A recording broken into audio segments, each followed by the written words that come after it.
At Progressive, we know there's nothing like the feeling of riding a motorcycle with your crew on the open road. That symphony of engines roaring in perfect harmony. It's a feeling that would be impossible to recreate on the radio. Until now. Hit it, Jerry.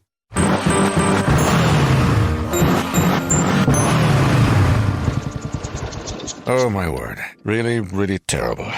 Was that a glockenspiel, Jerry? Quote with Progressive and see if you could save with America's #1 motorcycle insurer. Progressive Casualty Insurance Company and Affiliates. No, Jerry. It's over. The following is brought to you by the Social Suplex Podcast Network. Hey guys, this is Matt Seidel, and you're listening to Keepin' It Strong Style. Yo, this is Rich Latta from One Nation Radio. This is brought to you by the Social Suplex Podcast Network. We present to you the Ace of Podcasts, Keepin' It Strong Style. Let's go. It's the Ace of Podcasts, Keepin' It Strong Style. Covering New Japan, they ready to hold it down. Jeremy Donovan and the young boy Josh. Come and hit a job out and bury all the frauds. From the Tokyo Dome over to the G1. Social Suplex is the network where we can get it done. I'ma chill and let them have it, cause this is just an intro. Keeping the strong style, 6 stars from the get-go, boy. Yeah, from Tampa Bay to the Tokyo Dome, this is Keeping It Strong Style with your hosts, Jeremy Donovan and the young boy Joshua Smith. And thank you for listening. Welcome to Keeping It Strong Style, the ace of podcasts on the Social Suplex Podcast Network. Jim Donovan here with the young boy Josh Smith. On today's show, we'll review the New Beginning in Osaka, preview Battle in the Valley, and cover all latest news in the world of New Japan Pro Wrestling. You can support our show by subscribing and following the Social Suplex Podcast Network or Keeping It Strong Style on the podcast app of your choice and leaving a rating and review. You can also get the podcast over at socialsuplex.com. Check out our Pro Wrestling Tees store, prowrestlingtees.com/socialsuplex. That's where you can get your official Keeping It Strong Style t-shirt. If you enjoy this podcast, please consider making a one-time or monthly donation by visiting socialsuplex.com/donate and clicking on the donate button under the Keeping It Strong Style logo. This episode is brought to you by the NJPW EXT, the only browser extension for NJPWWorld.com. Frequently updated and with features like dark mode, improved translations and layouts, custom and shared playlists, synchronized viewing parties, and much, much more. It takes NJPW World to the next level. You can visit njpwext.us today for details. Young boy, good job manning the fort last week with this solo episode, man. Thanks. Did you even listen? Yes, I did. Episode? I did. I listened to it today while I was working.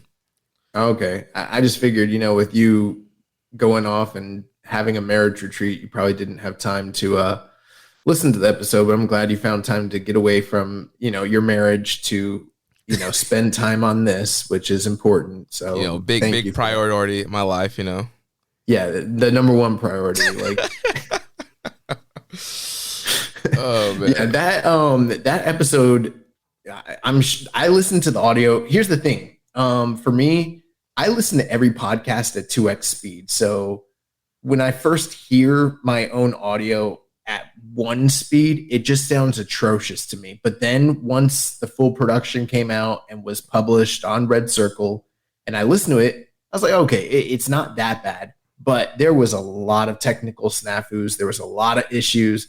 It was a fucking nightmare last week trying to get that audio out. I think it's time for me to put my big boy pants on and just I don't want to delve too much into it, but you guys have been supporting us a little bit. Maybe I get a computer and maybe I learn how to use Audacity or something. And that way I'm not struggling. I don't want to get into it, but it is life and death when I'm recording. Well, I thought you had the perfect analogy where you're we're a tag team. You're the hot tag guy. Come in the big boot on the babyface in peril. They get the heat on me. You come in. Do the big boot, get the hot tag in. I get the finish. I think you like that, huh? Yeah. Yeah, I thought of that on the dome. That was off the riff. I recorded like 6 or 7 times, and that's the only recording that had that bit in it. So it wasn't one that I was redoing. So yeah, every now and again, I come up with a good little zinger. Yeah, what you should have done though, keep kayfabe and been like, yeah, this is super easy. This is one take. Bro, I couldn't do that. Like, I was too frazzled. You have no idea. And then, shout out to Rich for helping me get the episode. Even like right now, I'm like frazzled, even like reliving the memory of doing that episode. Shout out to Rich for helping me post-production, kind of quasi edit the thing. Although I'm going to put him on blast. I was like, yo, can you fade in the music in the beginning and the outro? And he was like, yeah, no problem. And then I listened to it and it didn't fade in the beginning. I was like, oh, I guess he just couldn't do it, whatever. And I didn't want to say anything because beggars can't be choosers. But then when I finished the episode, he faded in my music at the end. I'm like, wait a second. Then I hit him up about it and he's like, oh yeah, I forgot to do that. He's like, why didn't you say anything? And I was like, bro, I didn't want to say anything because I thought, I didn't know how hard it, like, to me, he was like, it would have took me 12 seconds. And I was like, bro, I don't know that. I have no idea how to like layer music and voice and all that. Like, I'm not a, engineer like him. Oh man. But I'm glad you're back, bro, because I don't think if I had to do the show solo, I would keep doing it. What? I don't know. It's funny. Bro, like if God forbid something happened and we were unable to record, like let's say like, I don't know, you gambled away all your life savings and you were down and out living on the streets of Tampa, right? And I had to hold down the fort. I might be able to do that for a little while, but damn, bro, like I don't know how long I could keep it up. Like, that was tough. Well, the episode, it made it live. It hit the feeds.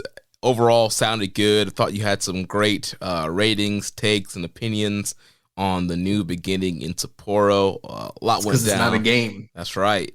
But we got a lot of stuff to cover this week. So let's. Or you don't want to tell people about your marriage retreat? I didn't even know what a marriage retreat was. I was at the Wind Shape retreat in Rome, Georgia. Beautiful 27,000 acre property attached to Berry College. And so beginning of the week, it was a staff retreat. So everybody at my company flew up to Rome, Georgia. A lot of like team building activities, a lot of talks on just kind of improving communication, stuff like that. Really, it's kind of good team building moments. And then in the middle of the week, turned into a marriage retreat. So anybody on staff who had a spouse, their spouse flew up, and the retreat was also open to a lot of our donors that support our organization. And so we had a speaker named Ted Lowe, did some marriage talks. And so, it's like a car. What if you were single? If you're single, you got to go home. Bro, that's discriminatory. Your job can't do that. That's fucked up. But you guys need to have like a singles retreat while the marriage retreat is going on. Yeah, unfortunately, the single folks or people whose spouses couldn't make it, they had to fly back home. Bro, I'm gonna write a strongly worded letter to your job about this. I'm offended right now. But yeah, I was able to stay and enjoy the marriage retreat. Really good, Marriage is like a car. You take your car in to get an oil change to keep it running. Marriage retreat, you get some good advice and feedback from other couples and from speakers to keep that marriage going strong, keep the marriage running. So. I think it's probably like a oil change because I got an oil change last week and they were trying to upcharge me on a bunch of shit. And I was like, no, I don't need you to do any of that. I can do all those things. Don't charge me $50 for a $12 fix. And I feel like that's what marriage is like, right? I wouldn't quite say that. I mean, or how about this? They were like, the oil change can be $60. And I was like, no, it's not. I've been getting my oil change here forever. I know it's like $32. He's like, oh, I forgot to apply the discount. So you got to call them on their bullshit. It's just like marriage. I get it. Never been married, but I get it. I get it. Not quite like that, but They're always trying to take from you. But yeah, overall, really great week. Great stuff there, both retreats, and a lot of really great food. Good timing. good weather. But I'm happy to be back here in Tampa, Florida. Happy to be back and here covering New Japan. Like we said, we always joke, we use the MLW phrase, the world of New Japan never stops. And it is true, as I came back and was catching up on all the news and catching up on these shows, there's a lot going on. There's a lot going on in New Japan right now. Good and bad, mostly good, but some, kind of baffling, puzzling stuff. I'm sure we're going to get into it, but yeah, man. New beginning in Osaka. The big show. Yeah, so this was February. It's a big show. No new room, new view, new attitude. I don't know what that is. That's the AEW song. That's the AEW one. I've never seen him. He's only wrestled once, so I don't know his AEW theme. Weren't you were at the Orlando one, right? Dynamite we went to and he came out. Did he wrestle there? Yeah, it was like on AEW Dark or something. I don't remember that. At the UCF arena? Yeah. Bro, I literally don't remember that. But yes, I was there. Oh, man. But yeah, new beginning in Osaka, February 11th. This was in the Edion Arena in Osaka. A sold-out crowd of 4,055. And I know there was still some capacity kind of set up due to, COVID restrictions due to the timing of when the COVID announcements were made and what the building wanted to do. So there still was some capacity, kind of seating, spacing. But overall, they sold all the tickets they had, 4,055. Crowds were able to be vocal and cheer and loud throughout the whole show. We had a question here from Dom Homie 101. Thoughts on the crowd reaction from the Osaka show? I would say that, in my opinion, this was the single best crowd since, what was the Wrestle Kingdom before the pandemic? Wrestle Kingdom, that would be 2020. That would have been Naito winning the double belts and Kenta attacking him afterwards. Right. That was Wrestle Kingdom, 14? I think so, yeah. This was the best crowd that we've had for New Japan in Japan, and maybe overall since that time. That's my personal feeling on it. And I thought they were just super hot the whole night and really added a lot to the presentation. Even though I think a lot of people, I've seen reviews and they've said that to them, this was one of the best shows probably of the year. And I'm not sure I feel as strongly in that direction as others do. I do think that the crowd had a lot to do with why people feel that way. This crowd was vintage, peak New Japan. Yeah, the crowd was electric and really just helped the atmosphere of the show. It helped elevate a lot of the matches and angles on the show. And yeah, like you mentioned, probably the best crowd since before the pandemic. And it just really made you feel like, all right, New Japan is back. We got these hot crowds, big building, great matches, great storylines. It's like everything is kind of hitting on all cylinders right now for New Japan. Yeah, no women, too. Vintage New Japan. No women's titles, no women, accompanying the men to ringside. Vintage New Japan, the way it was meant to be. Shinihan. Yeah, we'll see about that when we talk about Battle in the Valley a little bit later on. And for those of you that are tuning in for the first time, just know I am joking. Yeah, it's a running bit. But yeah, welcome to any new listeners that are joining us along the way here. People diving in, really wanting to follow New Japan from Wrestle Kingdom to Wrestle Kingdom. So we're here to guide you on that journey. Yeah. Thanks, Sasha. But let's jump into the show. Yeah, so show opened up. We had the United Empire team of Aaron Hanare and Great Okan. They defeated Oscar Lobe and Toru Yano 6 minutes and 38 seconds. I don't have too much insight here. I thought it was a fine opener for the show. Obviously, for those of you, if you're not familiar, anytime there's a young lion involved, you sort of know what to expect. They're probably going to be eating a pinfall.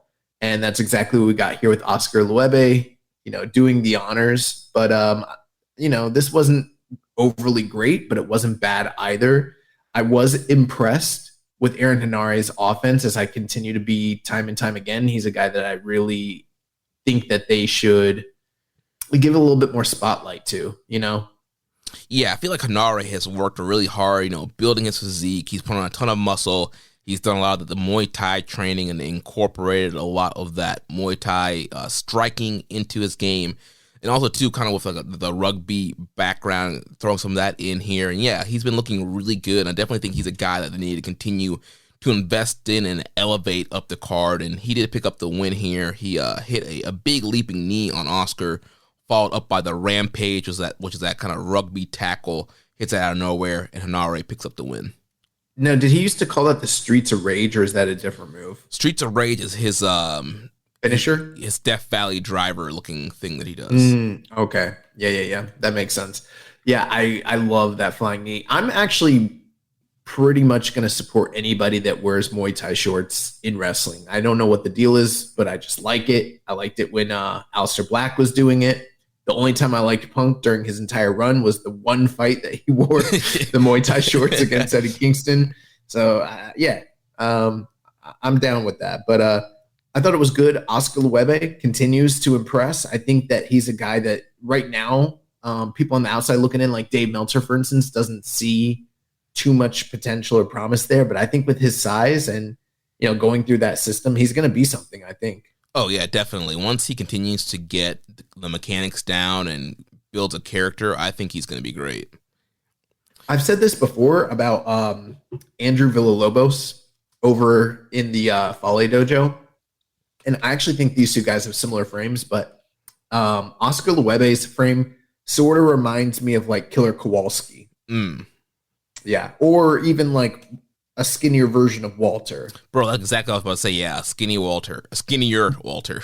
But his limbs are longer than Walter's are, and that's kind of why he gives me like Killer Kowalski vibes a little bit there. Yeah.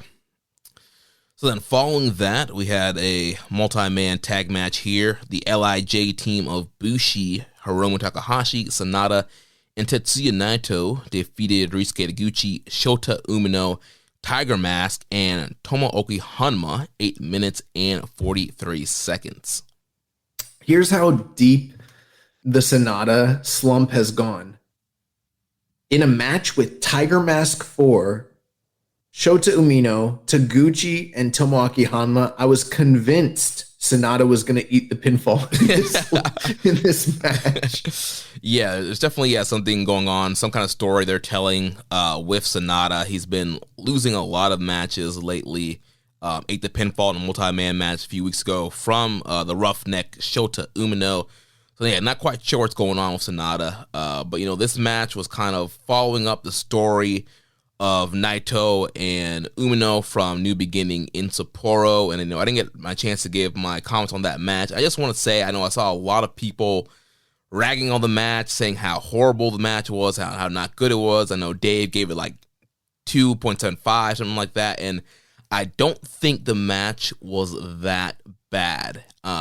It was a long match. It was probably longer than what it needed to be. But honestly, I put a lot of the blame on why that match was not great on actually New Japan. I think the structure of the match was badly booked considering who the two guys were. And the match shouldn't have gone that long. It probably shouldn't have been the main event. And they should have known that structure, that Naito would have been way more over than Umino. And so, you know, the whole thing was he's supposed to be getting heat on Umino. The crowd's supposed to be getting behind him. And that totally fell flat because the crowd, they could cheer and they wanted to cheer for Naito. So I think a lot of how everything was kind of structured and set up, I think Umino was kind of set up to fail. Yes, did he have moments in the match where he looked a little bit confused? There was a little bit of botching, miscommunications. Yes, that was all there. But I also feel like he was not set up to succeed with the story of the match and how everything was laid out. Man, listen to this cope right here.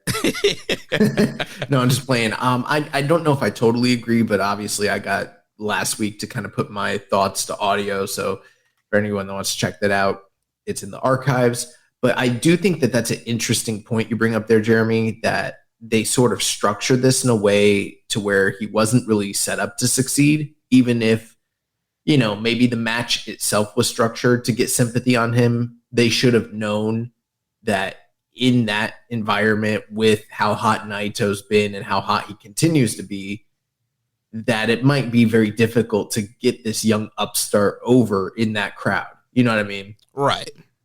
And you have to wonder, was that by design? I don't know. I don't want to get too conspiratorial here, put on the tinfoil hat, but they obviously, I brought this up last week, they had him lose. So there's a narrative there anyways that maybe it was too much too soon for the returning Shota Umino.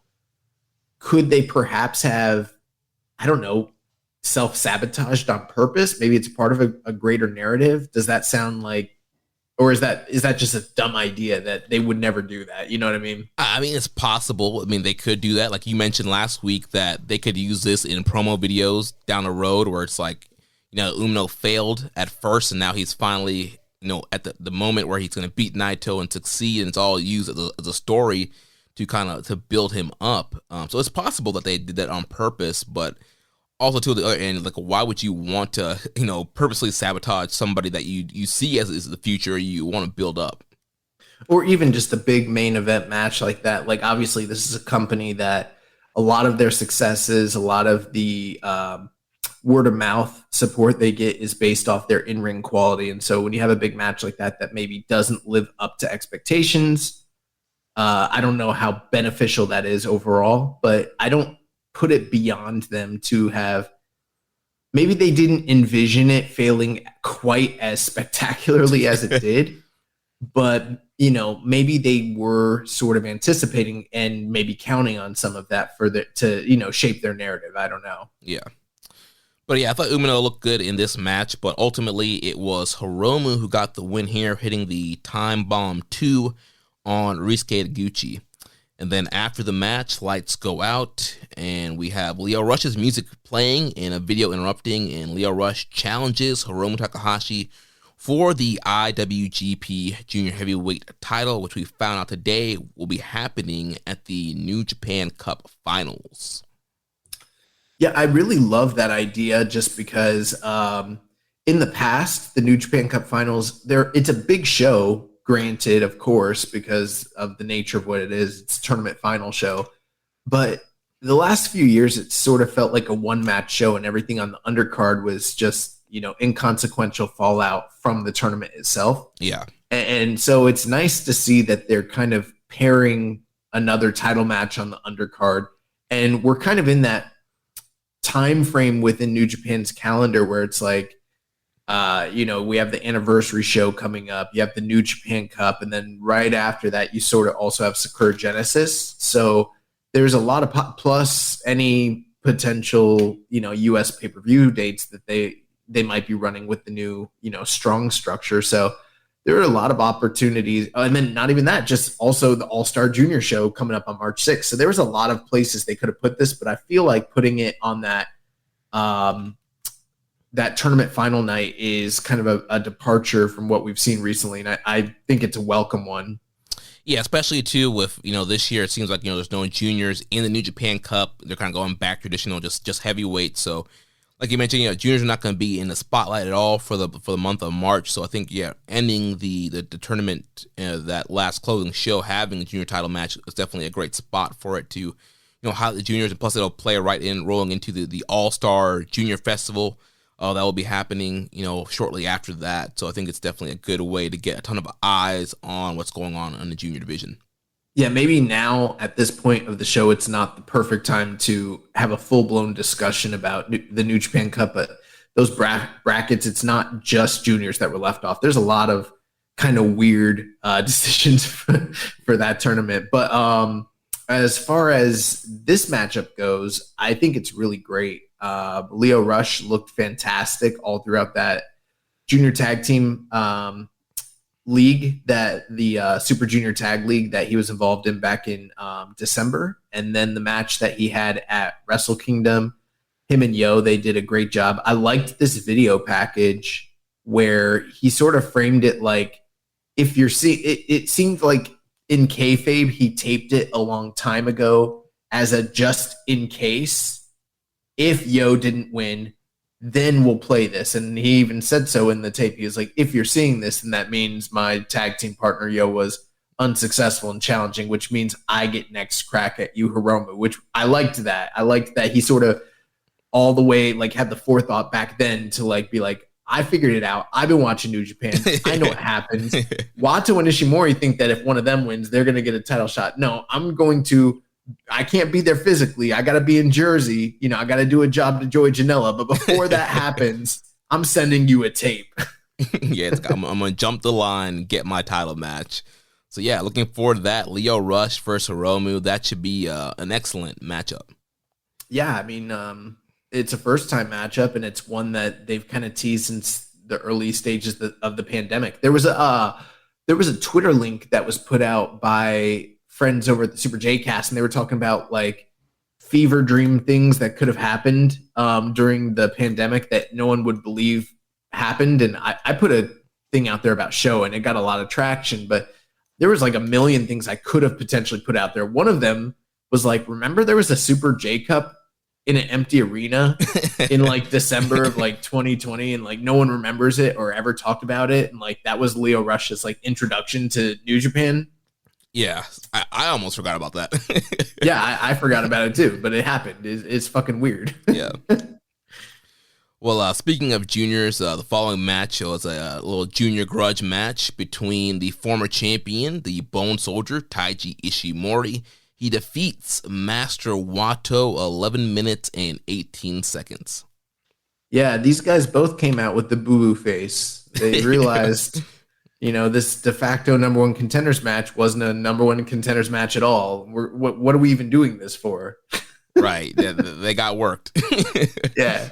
And also I want to say last week, even though, you know, you said the audio was good, I don't feel like last week's show was a success. I don't know if I've ever gotten this many predictions wrong leading into a big New Japan show.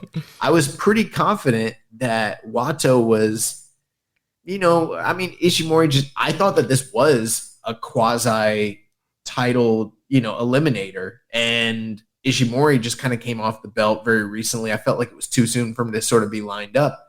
Wato seemed to be the guy that the company was getting behind back in January, you know, as a potential challenger. I thought that if you were going to have him finally beat Ishimori like clean on a big stage in a definitive manner, this is where you do it. And yeah, after 11 minutes, I found out like, no, that's not what we're doing at all. Yeah, I mean, I was thinking that Wato was going to win this too, just because, yeah, well, why does Ishimori need to win right now? Like, he's probably not going to get a title rematch anytime soon, so you're working on building young talent, elevating people. So, yeah, to me, this seemed like the right spot for Wato to get that big, you know, I know he previously beat Ishimori in that non-title match at the end of last year, but this would have been a more, you know, definitive, big stage, cheering crowd, let's get Wato over. But they decided to go a different route with Ishimori getting the win here. You know, New Japan, for all of its sports centric, I don't know what word I was going to say there, like sports centricity, they don't always follow the same kind of kayfabe logic that you would see in, say, like the UFC or some other like major sports league. You can be on a losing streak and find yourself just through happenstance as a title challenger and even potentially win the title if the situation calls for it. So it's not like this is, you know, I don't want to ring the alarm bell and be like, you know, be over dramatic and be like, this is the end of Wato. But it does kind of feel like if you were ever going to go with the guy with the momentum you were giving him, why not give him the win here? You know, especially since we already know that it wasn't necessarily even a number one contenders match, but he has a pinfall victory over Wato or over Ishimori, you know, via the crucifix pin. He looked credible coming out of January 4th. This didn't feel like we were starting a redemption quote unquote storyline. It felt like he was sort of the rising guy. We've already seen him pay his dues, eat his big losses, fail his tests. And this just kind of feels like for his trajectory more of the same. And for Ishimori too, this is probably the least dynamic booking decision you could have possibly done here. It's extremely par for the course. And I do get it. Like Ishimori's a big star, especially in the junior ranks, but we've seen him have multiple title reigns at this point. I don't think eating this loss would have hurt him in any real way, but I do think it hurts Wato because now in kayfabe, I find him much less believable as a viable contender. Right. So with Ishimori winning, yeah, Ishimori kind of, I would say, just stays where he's at, top junior guy. But Wato losing, it's almost down cycling him back to, opener status, junior tag team kind of status with Taguchi. It's not elevating him, and he's the guy that really needed the elevation here. I think there is upside with Wato, but like you said, you have to make him credible. And they were on that roll with the surprise win over Ishimori, then in the incredible tag match, and then being in the title match at the Tokyo Dome. Like, he was in a lot of big moments, and they were really kind of building him up there as this guy that should be in the picture. I thought at Wrestle Kingdom, he made it clear, like, yes, I might not be the greatest junior, but I can hang with the top juniors in this division. And so they kind of reversed some of what they did there with him losing here. Yeah, and I mean, it's not to say, again, I don't want to be alarmist. That's why I sort of gave those qualifiers in the beginning. Is it still viable and possible he winds up carrying the title in some capacity down the line? Sure. I mean, he could still become a challenger. It's not outside the realm of possibilities, but he will be colder at this point after eating this loss on a big show like this. And let's say they do decide to go with him with the title reign, with this kind of trajectory. I don't imagine personally that it's going to be one that sets the world on fire. And then we're going to be asking ourselves questions like, well, what could they have done to improve this? And it's like, well, he probably should have won some of these bigger matches in the lead up to a potential title run or a title reign or what have you. Of course, Best of Super Juniors is always around the corner, so there's always May, and that can change people's fortunes. And so you never say never, but this one was one where I was a little more so than most of the other decisions that I got wrong. This is the one that kind of left me scratching my head the most. Yeah. So towards the end of the match there, Wato, the whole match, he was trying to hit the Resita Mente, which is a move he used to beat Ishimori at the end of last year. He kept going for that, but Ishimori was able to counter it. Hits a leaping knee followed by a lariat, and then hits the bloody cross to get the pinfall win over Master Wato. So then moving on from there, we had the ace, Hiroshi Tanahashi, defeating Kenta 13 minutes and 57 seconds. We had a toothless ace here as his front teeth were missing due to biting into a protein bar. Bro, I'm an unabashed Stanahashi, okay? I stand this man. I love Tanahashi.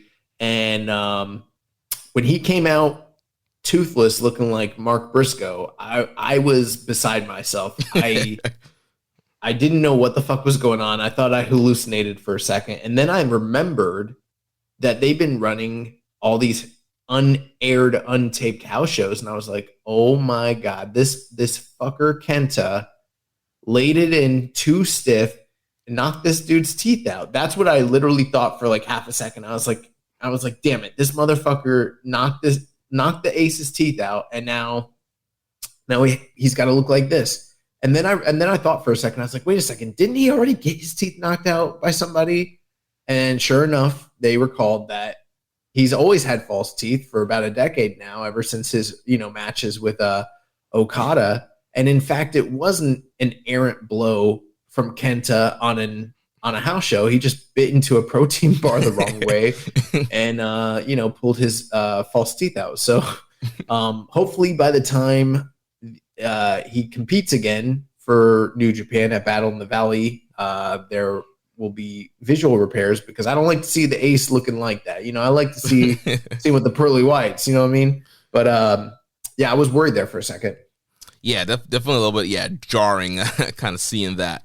But overall, this was a fine matchup. Tanahashi and Kenta, like you mentioned last week, have been linked together since Kenta came into New Japan 2019 in the G1, and have kind of had this back and forth rivalry going. And then, of course, remember the match that happened not last year, Wrestle Kingdom, but the year before, where the the big no DQ match that they had for the U.S. title, where Kenta got put out of action for like half the year from that crazy wild no DQ match they had. So they've had a long history, big rivalry, personal heat here. And, this was another good match, not their best match. Kind of the big thing here, there was a ref bump towards the end of the match. Kenta did a schoolboy, and when Tanahashi kicked out, Kenta dramatically jumped up and fell on top of the ref, which then led to all kinds of shenanigans happening here. Kenta bringing a chair in and he went for the drop toe hold, but Tanahashi dropped toe hold Kenta on the chair, and then Kenta was able to do it to Tanahashi as well. But then the ref got back in, got the chair out of the ring. But then Tanahashi was eventually able to hit the sling blade, then the aces high before the high fly flow to get the win over Kenta. Yeah, very surprised by this decision. By the end of the night, things would become much more clear as to why they went this way. But, I was sitting here just thinking, like, Kenta is about to challenge Fred Rosser for the strong openweight title in about a week's time. He needs to be going into there as strong as possible and heated up. And Tanahashi hasn't had a major singles victory in quite a while. I mean, I feel like the last time he had a major singles victory was probably like during the G1 in the summer. And maybe if he has had something else besides that, I don't recall. But, he's been mainly spending most of his time in like tag team efforts and multi-mans, and hasn't really had a lot of shine or spotlight put on him in that way for a bit. So it didn't feel like he was on his way to any sort of great big thing. And even himself back in the backstage comments not too long ago was like, I want to get another title shot, but I need to be, and he had like a laundry list of individuals that he needed to run through first. It just seemed like a pipe dream.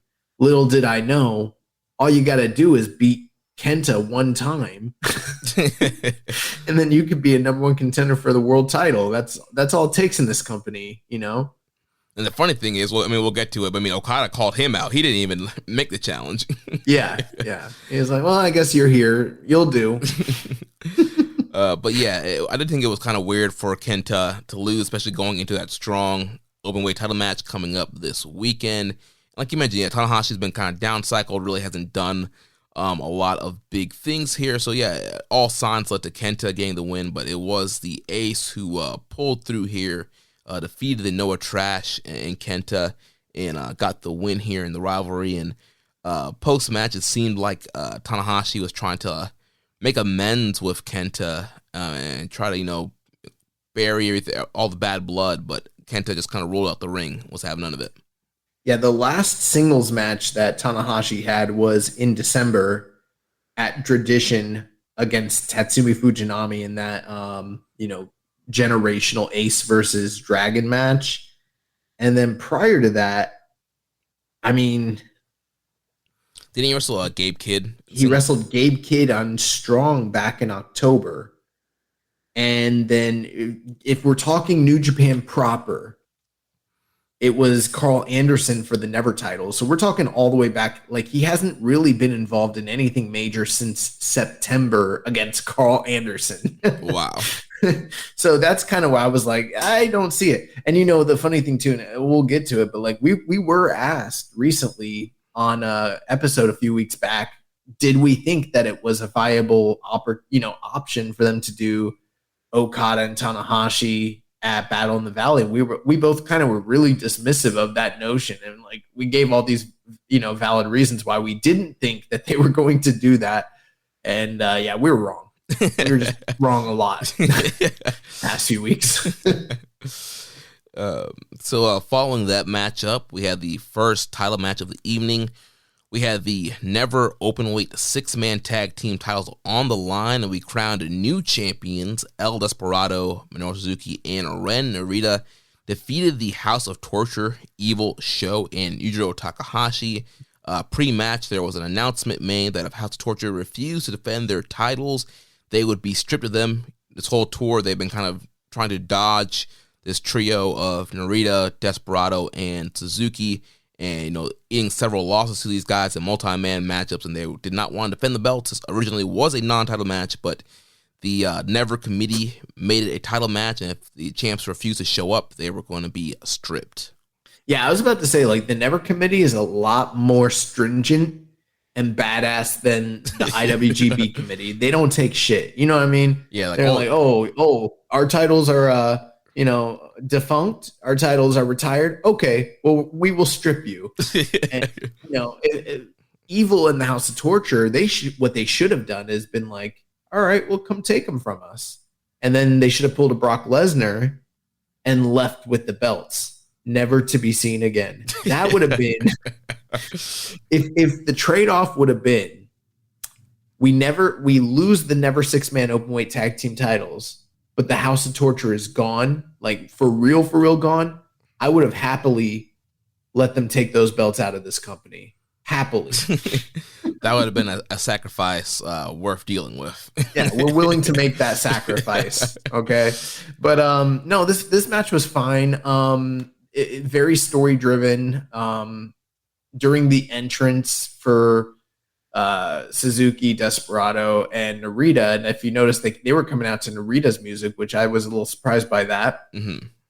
Narita was the last one to make his entrance, and while he was in the rampway, the foursome of House of Torture attacked him, beat him down, beat his ass, and kind of put him out of commission for a large majority of the match. So when the match did start, like, he was just decommissioned, and, obviously it was very much building to the eventual hot tag where he is recouped, recovered, and able to compete in the match. But for a large portion of the contest, it was a 3-on-2 affair.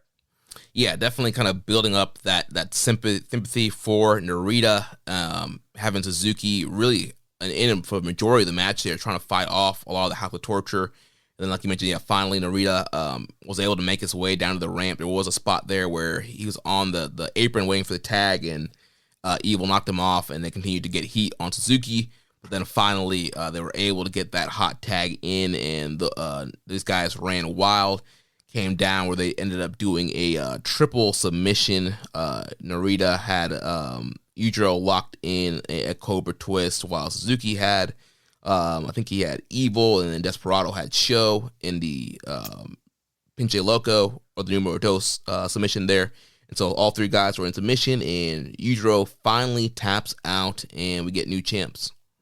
Yeah, New Japan does that spot a lot during multi-man tags where, three of the guys will have submissions on, but something always happens that sort of breaks up the submission attempts. So I really wasn't anticipating that being the finish. Like, I liked the spot, it was happening, and then I was like, oh shit, Yujiro tapped. Well, I was like, what a geek. They did a great false finish before this where Narita had him in the Cobra Twist. Yujiro bit his way out, but then Narita got it back in, and Yujiro tapped out, and the ref didn't see it. So it made you think, oh, these guys are probably going to lose, since we had the visual win there, and you could probably set up a rematch. But they didn't do that. Instead, they were able to kind of overcome all the House of Torture shenanigans and able to get Yujiro back in that Cobra Twist. Got the tap out win here, and we have new never 6-man champs, Narita, Desperado, and Suzuki. Post-match, Suzuki grabbed the mic and said that they are strong style.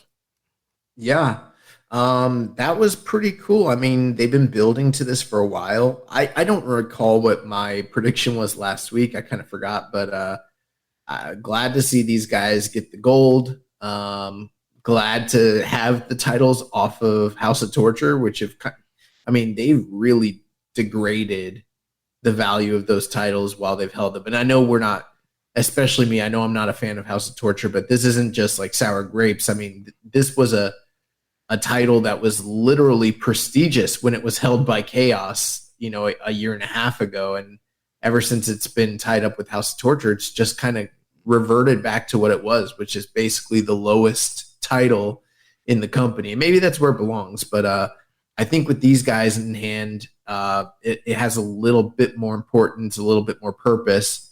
And it was kind of cool to see this long story play out where there was a lot of distrust, a lot of animosity, and eventually, slowly but surely, they find common ground and align themselves together. And they are now called Strong Style, which, I don't know. That name is very popular, I guess. We had a lot of questions about this matchup. First, from Reddit user Racing Falcons, how hard did they drop the ball on Show? For a time, he really felt like the future of the juniors. Now I'm glad when he doesn't appear on screen.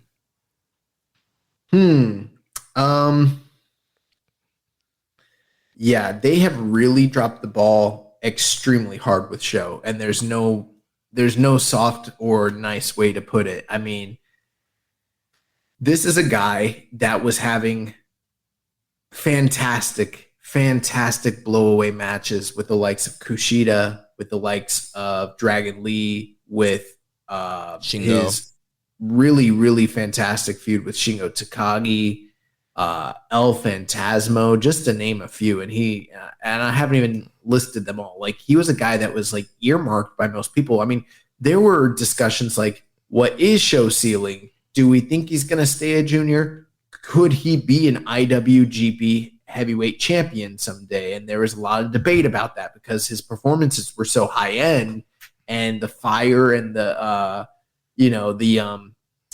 charisma, it was all there. But it was sort of like, I don't know, he doesn't really have the height and the frame that they like, but he's definitely a guy that could be something down the line. And ever since they broke up Roppongi 3K, the guy that we thought was going to be the Shawn Michaels to Yo's Jannetty has been anything but. I mean, he's been an utter disaster, literally one of the most boring and low-performing wrestlers in the company, especially in the junior division. And I know it's not all about match quality, although that is of a higher importance in New Japan than other companies. The emphasis that it's there, it's not everything. But like, let's look at the facts. This is a guy that we thought was going to be the ace of the junior division, and he's done very little of note ever since aligning with House of Torture. He's kind of just their pin eater to some extent. A guy that, like, the best thing that he has going for him is that he uses a wrench. Other than that, I mean, the matches are not good.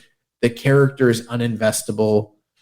There's not much there. And I am at this point, like, wondering, have they damaged him too much? Is there, can we turn back the clock, and is this salvageable or not? Yeah, we've been saying this a couple of weeks now that, as a booker, you want to hide your talents, weaknesses, and emphasize their strengths. And like you mentioned with Show, heel turn, he had a lot of strengths. He was having all these great, hard-hitting, strong style fights with Shingo. He was a highlight in the junior division when they would do Super Juniors and he was on the singles. He was looking like a star. There were so many upsides to Show as a singles competitor. And for some reason, the bookers here decided to, let's not emphasize his strengths anymore. Let's hide everything that got him over, that made him great. And let's have him, like you mentioned, use this wrench, make all these goofy faces, not highlight, all the cool things he can do in the ring, and just have him have these shenanigan-filled matchups, and let's do that. And like you mentioned, yes, it's not all about match quality, but at the same time, like, why are you going to hide this guy's strengths? He's a great wrestler. Like, you can get heat, you can be a heel, and still have great matches. And I think people don't seem to get that. They think that, to be a heel, you have to do all the shenanigans, you have to do all this cheating and not have great matches. That's the heat. That's being a heel. And yeah, there are some heels like that. Some chicken heels that they try to run away from the match and stuff like that, and that can work. But you can be a heel and still have great matches. You can incorporate the cheating and still have incredible matches and get over. And that's not what they decided to do with Show. And like you mentioned, when Roppongi 3K, when they were a team, and there were people who were either like the Show team or the Yo team, but on this show we called him Show Michaels and we called Yo Netty, because we thought that without a doubt that Show was going to be the breakout guy, that he was going to probably get maybe a never open weight title run, and be a guy that really kind of flirted with that junior heavyweight line and could potentially be a guy that transitioned over in heavyweight. But now we don't know what's going to happen. There was rumors a few months ago that he might potentially be looking at leaving the company because he was not happy with his current push right now. Because, House of Torture started out strong, but now they've been relegated to the opening of the card, kind of opening feuds, and it's not quite the push that he thought he was going to get when the initial heel turn happened. Yeah, I guess tying your ship to Dick Togo and Evil maybe wasn't the right move, Right. And I don't know how much of a decision he had in that, but it has not gone well thus far. Yeah.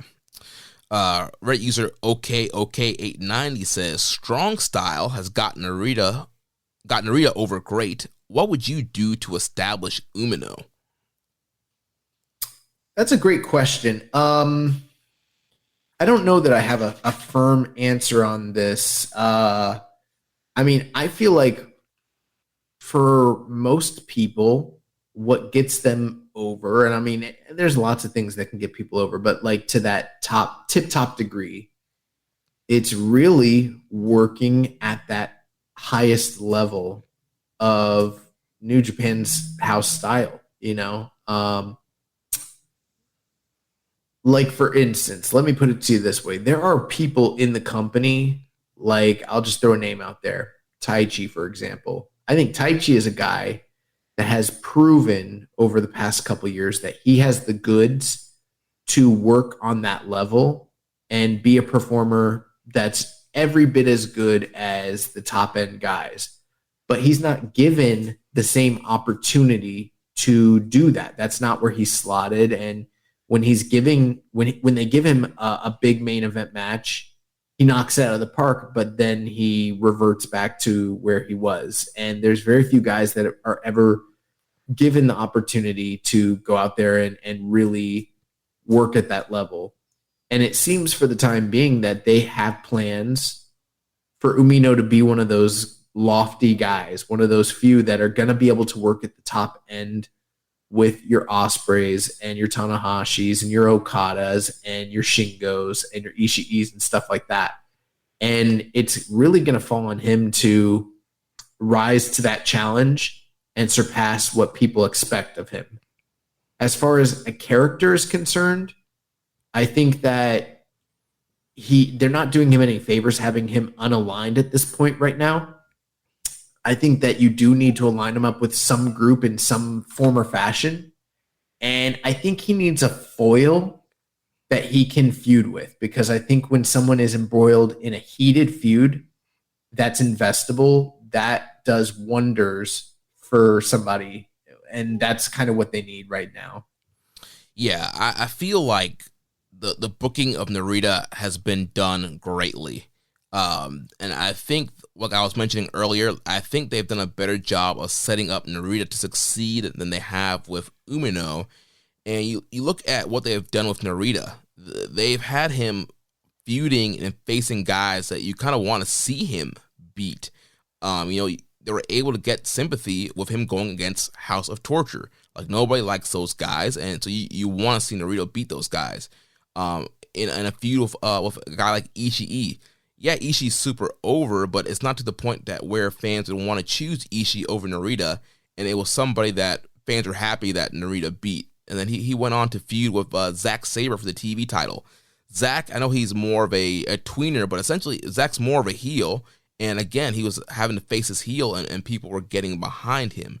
And so I think with Umino, they need to put him up against some heels and some people that you want to see him beat. Like I was mentioning with the Naito match, nobody in that building really wanted to see Umino beat Naito. They were all behind Naito. I feel like you need to put him against some top heel or some other heels, that he can beat and people can get behind him, because right now he's not over to the level that they want him to be a main event guy. So he needs to kind of build that momentum up first by beating some guys. Maybe he needs to feud with House of Torture next and beat guys like Evil and Yujiro, beat these heels that nobody wants to see win, and build some fan support that way. Well, in the immediate future, there's still a story down the line between him and Osprey that's on the table. Mm-hmm. There's been allusions, and I know we're getting a bit more into the fantasy booking territory here, but there's been history between him and Chris Jericho that was sort of exploited during the Forbidden Door. And I think that if the right opportunity was presented, they could do something there, provided Jericho was working with the company again, which isn't outside the realm of possibilities. Obviously, his ties to Jon Moxley. I do think that it's important that they get him away from Jon Moxley so he can kind of find himself, define his own character, and figure out his own way. But whether it was teaming together or even potentially feuding with one another, I think there's money down the line with him and Jon Moxley in some form or fashion. Mm-hmm. And this whole thing with what's wrong with me? Why do I forget names? With Naito, this could be the start of something too that maybe isn't super heated, but is more like a generational thing. Like he has a goal to kind of go after now. He has a target and a guy that he needs to get past down the line. So I don't think it's a bad start in those respects, but I don't think that he should be cosplaying as Naito 2.0 or as Tanahashi 2.0 or anything like that. Like, he needs to inject a little bit more of his own creative personality into the character, and they need to let that kind of shine through. Yeah, that's a great point. I mean, he's kind of this mix right now of Naito, Tanahashi, and Jon Moxley. He kind of has all three of those characters kind of somehow in his presentation, and we really don't know who exactly is Shota Umino. Like, people see him, they think, Naito. Then he wrestles, they think Tanahashi. He carries around the Death Rider jacket, uses the Death Rider finisher. People think back to his relationship with Moxley. But nothing there is making you think just about Umino. And I think that's the missing key for him right now.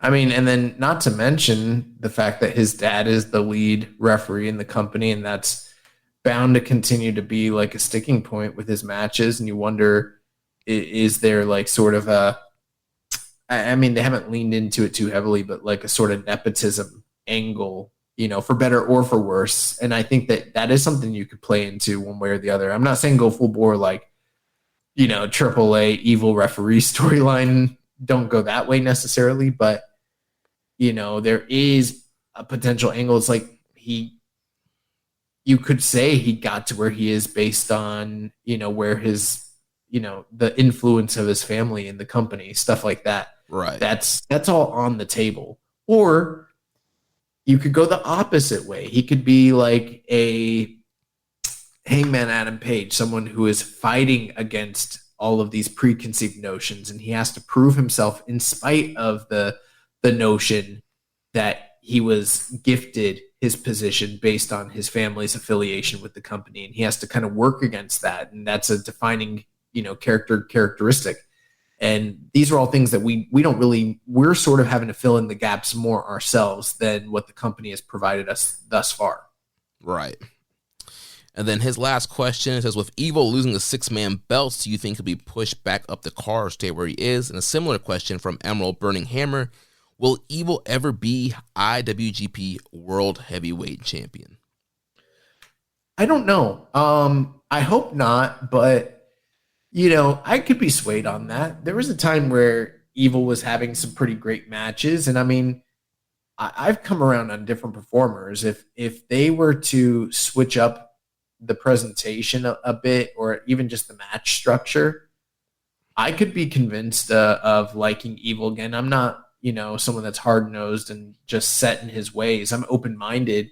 But if it's a continuation of what he's been, he's screamed from day one, ever since his initial turn, as mid-card talent. And that's been the presentation. And that's the kind of responses that they've received, all throughout. And I feel like they might want to still bring him back up the ranks, especially with the fallout of Jay White. We don't know what's going to happen with the Bullet Club. That kind of creates a power vacuum, and guys like him, as well as Kenta, ELP, and who knows who else might be looking to kind of fill that void that Jay's leaving behind in Japan, whether it's real or kayfabe. So I don't know. But if I had to bet, I would bet no, he never does hold the title again. Yeah, at the end of the day, I'm fine with never seeing him back in the title picture or be elevated. You know, if he's going to return back to maybe, you know, pre-House of Torture Evil and he's going to wrestle that style, maybe give him a never title run again, but I'd be perfectly fine never seeing him. Give him a nice little never title run. Right, yeah. I'll be fine not seeing him in the main event picture or a title picture, especially if it's going to be, you know, the same match layout and style with all the House of Torture shenanigans. But again, he is a Noge dojo guy. I could see them, this being, you know, dropping the belts. This could be the time to, want to elevate them. You know, New Japan Cup is around the corner. Like you mentioned, Jay White leaving opens things up. So there is potential for them to do something with him, but I'd be perfectly happy if they did not. What about KOPW? Yeah, that's great. That's a nice little spot for him. Yeah. Now, what about the strong open weight title? Maybe we get him over in America a little bit. Is that possible? I don't know. So next question here from Dom Homie 101. Any thoughts on the new faction of Strong Style? I don't even know if we should go as far as to call them a formal faction. You know, to me right now, they're a team or a unit. And maybe that's splitting hairs and not like the strongest distinction. But to me, I mean, there's a reason we haven't listed, say, like Stray Dog Army. We've never listed Stray Dog Army on our Faction of the Year awards for that very reason. It's just 3 guys. And we all know that to be a faction in Japan, you need 4 guys. Just 4 guys. Yeah, at minimum, just 4 guys to be a faction. You know, United Empire, they were not. I mean, even they were a faction because they had B. Priestley, you know? Right. Yeah. So. But yeah, I mean, I think there's potential there for them to do something to create a faction. And, you know, in my eyes, it's not a faction until there's a logo. There hasn't been a logo or shirts yet. So we'll see what they do. They can grow with that Strong Style name and branding and do something cool with it. I do think, though, that this is still leading to a breakup and a Suzuki Narita program. That's just my feelings on this. I don't think that this is a long-term, multi-year sort of thing. And that's sort of why I'm like more hesitant to call it a faction as opposed to like a team, you know, because right now they're just a trio team that could band together. If they add members, then maybe I'll change my stance on that. But personally, I don't see them as a faction. Yeah. Next question here from Dong Bar 1. With Umino and Narita both returning from excursion and doing their thing now, do you miss the forgotten young lion, Tetsuhiro Yagi, that started around the same time as them? I actually thought he was more talented than the both of them, but he definitely had a lower ceiling in terms of being a top star. Where do you think his ceiling would be? I don't know if I could answer that with any sort of certainty. I mean, one of the things that we've learned watching New Japan since the inception of this show for the last 5 or 6 years is you just can't tell what someone may or may not become from that Lion Dojo system. You can take your best educated guess. I did like Yagi a lot. I thought that he was very athletic and had a lot of fire and passion. And, you know, we're always, anytime someone brings up his name, I'm going to pimp his 2-match series with Red Narita. And if you guys haven't seen them, I still stand by the statement that they are, in fact, the greatest series of matches between 2 young lions. So much so that I'm pretty sure the first match of the month that we ever had for this show was Yagi versus Narita in December of 2017. So, yeah, I love Yagi. For whatever reason, he bowed out while he was still a young lion. And for that reason, I couldn't tell you if he'd be a mid-carder, a jobber, if he'd be working WWE right now. I have no idea. Right, it's so hard to tell when they're in that young lion stage. Of course, you know, people can make predictions, but you just never know. Some guys are slated to be top stars, and then, like I mentioned, kind of like Yagi, that they bow out or something kind of crazy happens, and we never see them again. So who knows where he would have ended up. But yeah, like you, was a fan of Yagi, and yeah, the Yagi Narita series was so great. I'll never forget, being in your apartment, just like marking out over Yagi Narita on these Lionsgate Project shows. It was really good stuff. And last question here from our friends over at the Super J Cast. What will you change your podcast name to now that Strong Style is the intellectual property of Suzuki and Ren, and they'll probably beat you up if you keep using it? So that's a great question. One thing I did not like is that comment, that question got like a lot of likes, and it got a lot of likes from people. It did get some likes from people that follow us and listen to the show, but there's a lot of people that don't follow us that were liking that shit. And I'm like, is this just some pettiness? Like y'all don't like us because we're not JCast? Is that what's going on here? Or, because we're called Strong Style? I don't really know. But I gotta tell you, Jeremy, there's a lot of podcasts out there called Strong Style that have not been going as long as we have. And I feel like have to be aware of who we are in the space. Like, not to toot our own horn, but we're not like unknown entities in the community. You know what I mean? Right. I think we've done a great job over the last, 5-6 years now, establishing our name in the wrestling media sphere, especially when it comes to covering New Japan Pro Wrestling. Now, let's be clear here. Strong Style is not a name that belongs to you and I. That is something that has been part of the marketing of New Japan Pro Wrestling going back to the early 70s. So, it's not like, we have ownership of that phraseology. When we use it, it is an homage to the company and the style of wrestling that we like, which is New Japan Pro Wrestling. That being said, we appropriated this shit first before anybody else appropriated. And so I'm going to give you a reading of all the other Strong Style podcasts that have popped up since we first created Keepin It Strong Style in November of 2017.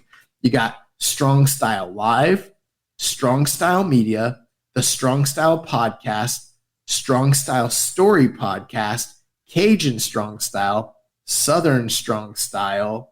Speaking of Strong Style, yeah. So there's quite a few Strong Style podcasts out there, and I just feel like if we got to change our shit, they got to change their shit too.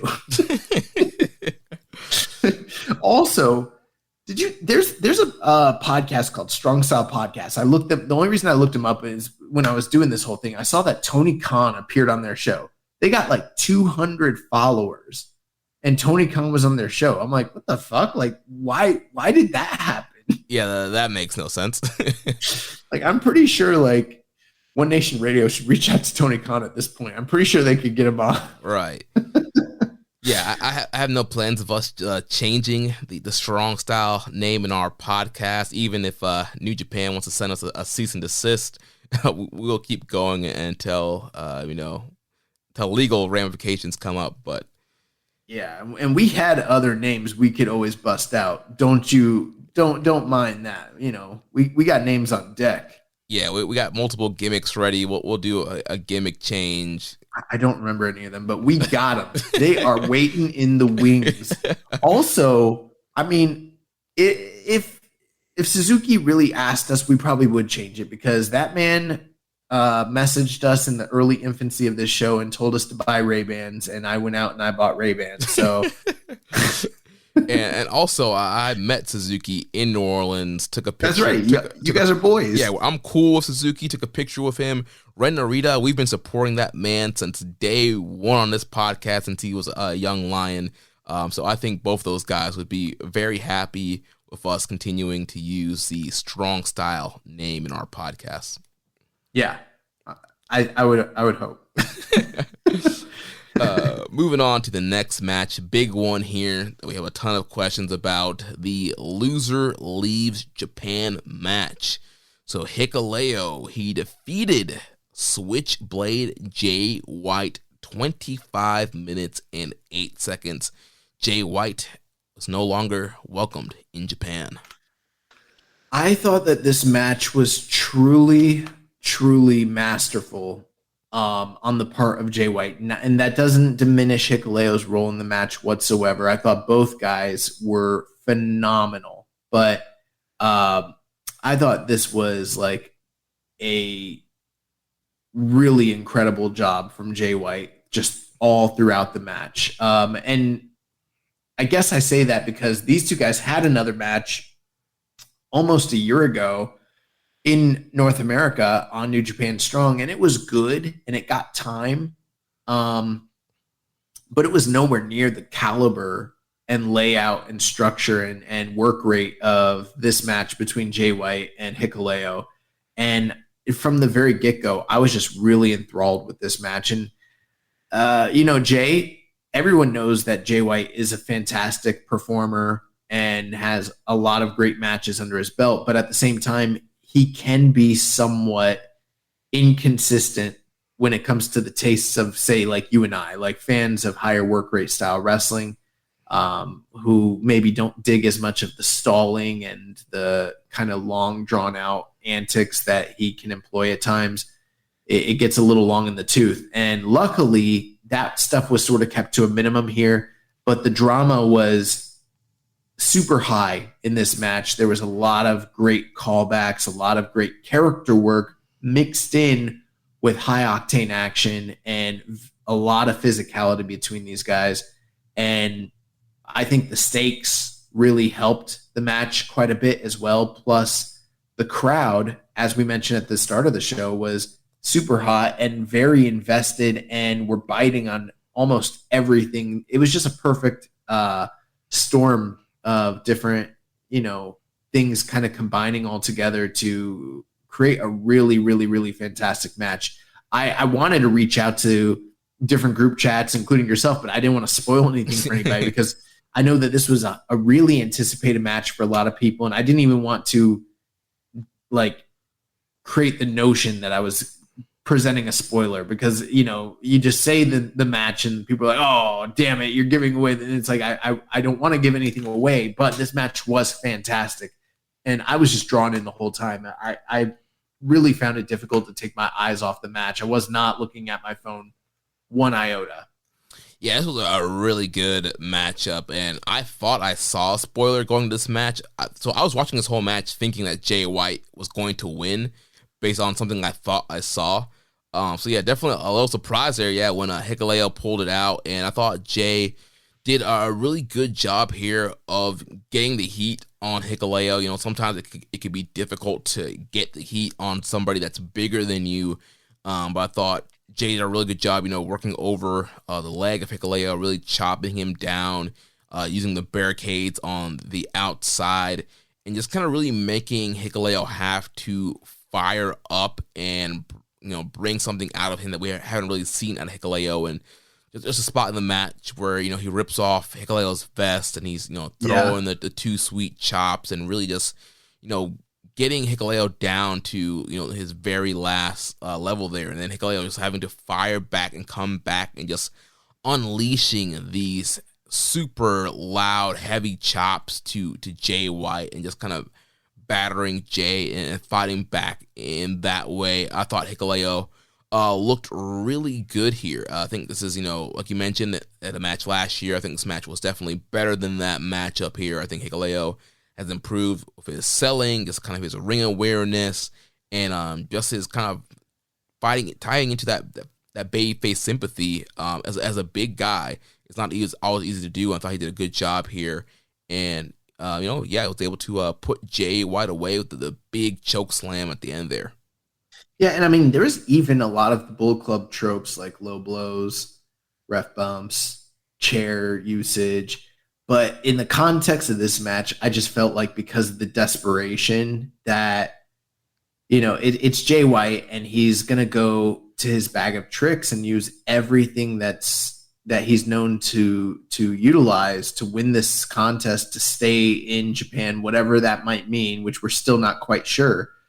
I thought that it worked really well here, just kind of showing the desperation. And then the idea that Hikuleo has studied under this guy. He's learned from him. He's sat under his tutelage and kind of knows his whole entire game plan. Plus the physical advantages that he has just being this giant and this mammoth. And all throughout the early parts of the match where Jay was getting heat on him and attacking the leg and, avoiding the big major strikes. And then down the stretch where time and effort started to catch up in it. And then Hikuleo really started laying in his own strikes and his suplexes and everything. Like it was all. Oh, and then there was a bunch of moves that Jay White was able to bust out on him that I didn't think he'd be able, like the Saito suplex and the Kiwi Crusher. Oh my gosh, that Saito that he did. Like Hikuleo was like going for something, like a clothesline or something, and then he turned into a Saito. It looked so nasty.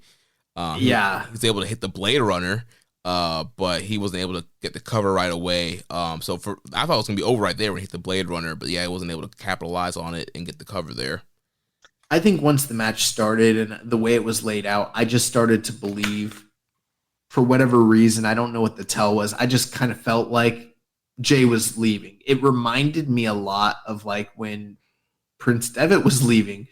And I guess we can get into it here in a moment, but the whole entire match, just whether this is kayfabe or not, or whether it's a shoot, it just did feel like a send-off match for Jay White. And this felt like a really fitting final, if it is his last match in New Japan for the time being, a really fitting send-off match for him. I was very impressed. I think that some of the scores and grades I've seen online are a bit lower than I am here. I'm like close to 4.25. I was just very, very, very impressed here. Nice. I think I'm more like 3.75, but still thought it was a really good matchup. To me, I would have shaved a few more minutes off of it, but overall, I thought it was very good, accomplished what they were trying to do, get Hikuleo over, send Jay White out.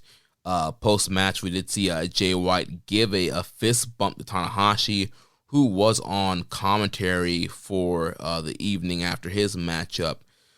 So yeah, interesting stuff there. And so tons of questions here. So let's run through these. Death Triangle 720. Who do you think will be the next Bullet Club leader? Should it be someone already in the group or someone new? That's a great question. I mean, to me, if it is someone in the group, the only three names, and I don't know, Jeremy, you could weigh in, the three names that I'm thinking make the most sense are Evil, El Phantasmo, or Kenta. But right now, not any one of those names feel strong enough to be the leader. Is there anyone that I'm not thinking of? Because I know there's a lot of members in this group. No, I would say those are probably the only ones right now that I would say that could really step up and be the leader. Because, I mean, other guys, I mean, it's like Ishimori's not, he's a junior, he's not going to lead. You know, Yujiro is not show. Bad Luck Fale, Chase Owens, like none of those guys are going to become the leader. So yeah, I think it's really down between Evil, ELP, and Kenta. But like you mentioned, all those guys, they're coming off of losses. None of them really feel hot right now. I mean, ELP would be the favorite for me in my eyes as a guy who could do it, but it doesn't seem like they're quite there with him yet. So maybe they do, bring somebody new in to take the mantle. That's the other thing I thought of, is it could be an outsider, and it could be someone outside of the group who's in New Japan already. And, you could speculate wildly. I mean, I even went as far as to think, what if like Tama Tonga takes back over and the whole thing was a swerve and he turns, or like Hikuleo or something, I don't know. Or something we don't see coming, like an Okada or Tanahashi or something crazy. Yeah. But there are names on the outside that potentially you could bring in and fit that role. But I mean, those are big shoes to fill, considering the lineage, the fact that you got Prince Devitt, then AJ Styles, then Kenny Omega, then Jay White. I mean, I don't know. I think ELP to me is the guy that makes the most sense, but he is, and we'll get to it here in a moment, but he is coming off of a pretty big loss on a major show to Tama Tonga. But then again, Kenny Omega did come off of a pretty big loss the night before he took over he lost to Kushida in the Dome before he, usurped authority and ousted AJ Styles from the group. At the same time, as much as I do like ELP at this point, he doesn't feel as hot to me as the way Kenny Omega felt in 2015 or 2016. Right. Yeah, absolutely agree with you. Okay, 890 asks, what do you think of Hikuleo in the J match? It was an impressive performance, but he had the perfect opponent. Do you think he can keep up the momentum and prove he deserved to be the guy to write Jay off? I don't know.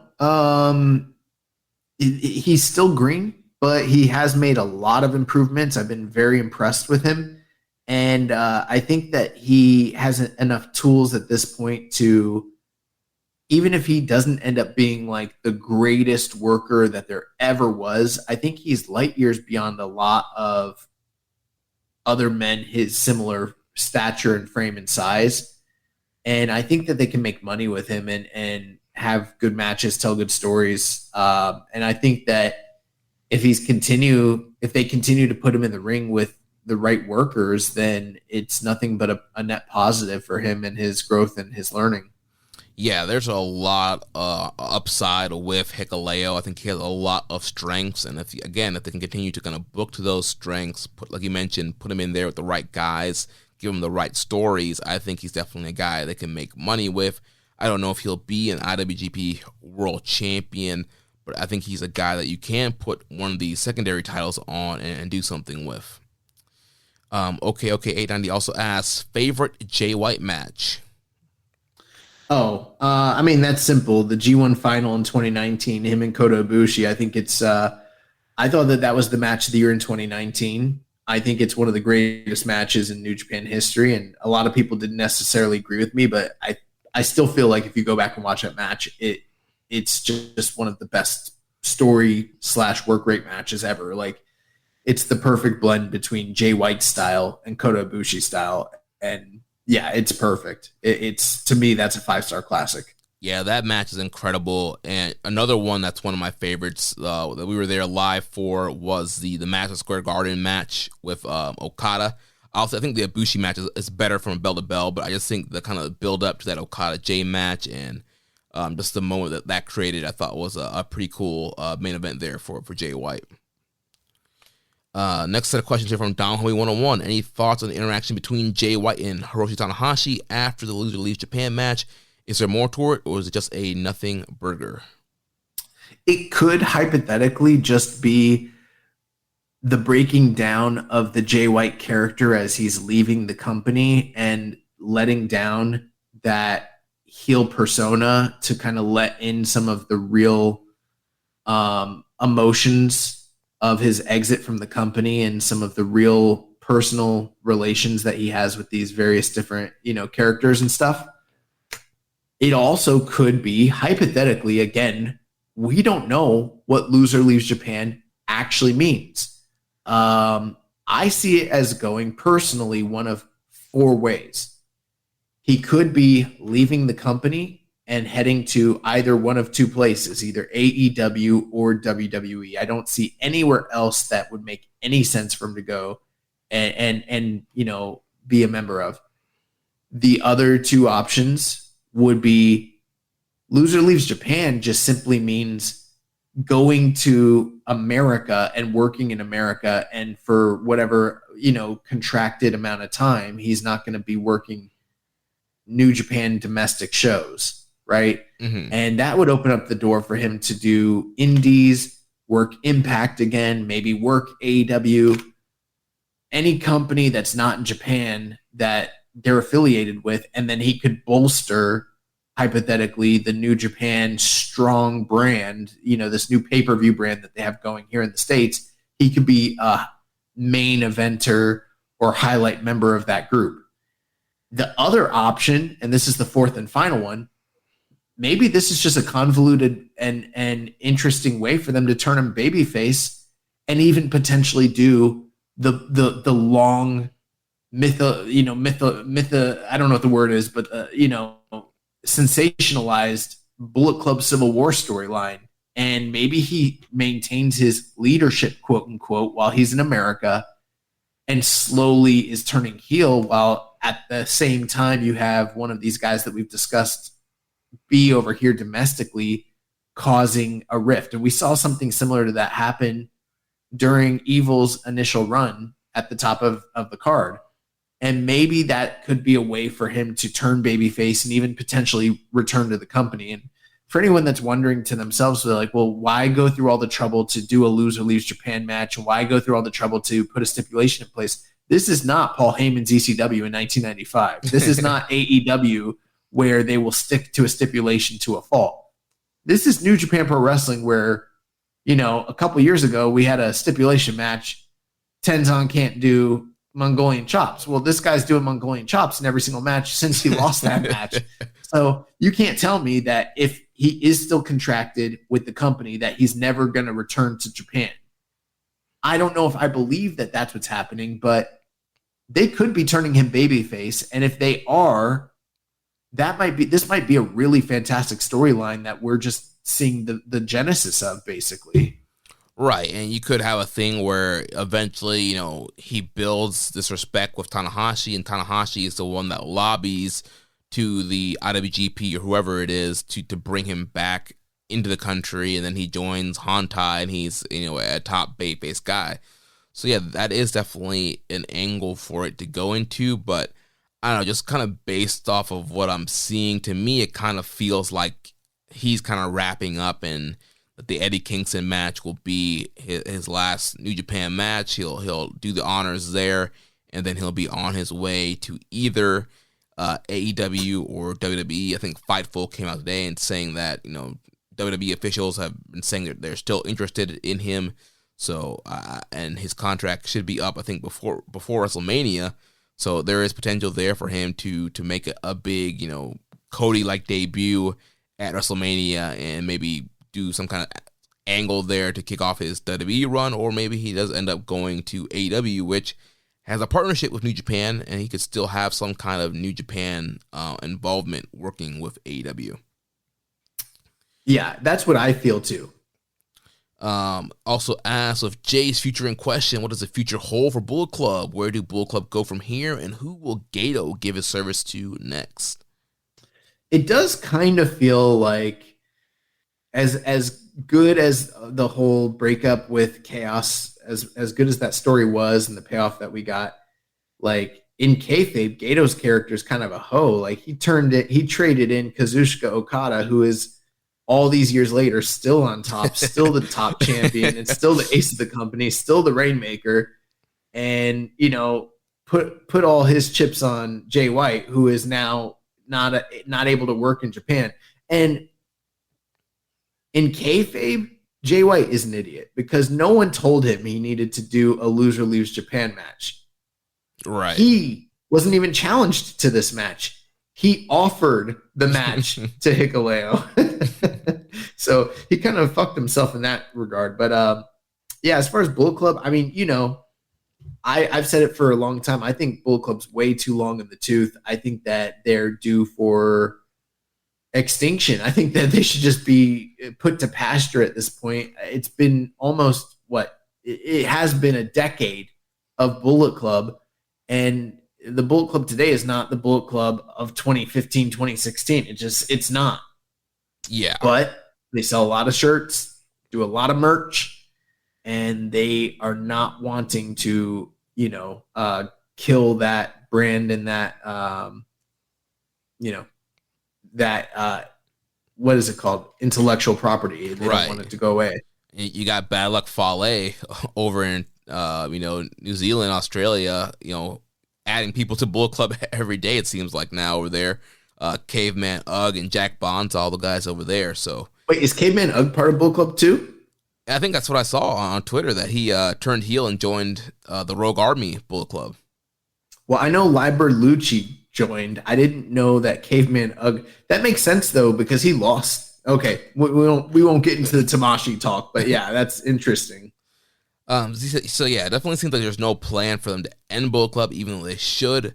So I think definitely there's going to probably be some kind of new leader, whether that is ELP, Kenta Evil, or somebody that is unaffiliated right now, or somebody that's going to turn from their current faction.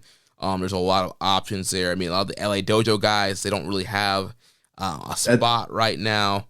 That's the other thing I was thinking. What if they decided to go with an LA Dojo guy? And I love those guys. I do. I think they're fantastic, and I think they're underutilized, and we're going to complain about them not being in the New Japan Cup. But do you see any of them fitting the mold of Bullet Club leader? I feel like the closest maybe one Gabe Kidd. Yeah, maybe Gabe Kidd. I don't know. To me, right now, the only person on the roster that makes sense from an aesthetic and age and skill perspective is El Phantasmo. He's the only guy that I feel like fits that, that mold that's kind of been put in front of him. And maybe they buck the trend and they go a different way, but he just is very reminiscent of what we've had for the past decade in a Bullet Club leader. And I can't think of a name outside of New Japan. I mean, I was having this discussion with Rich Latta today, and he was like, well, if they did go with an outside hire, who would it even be?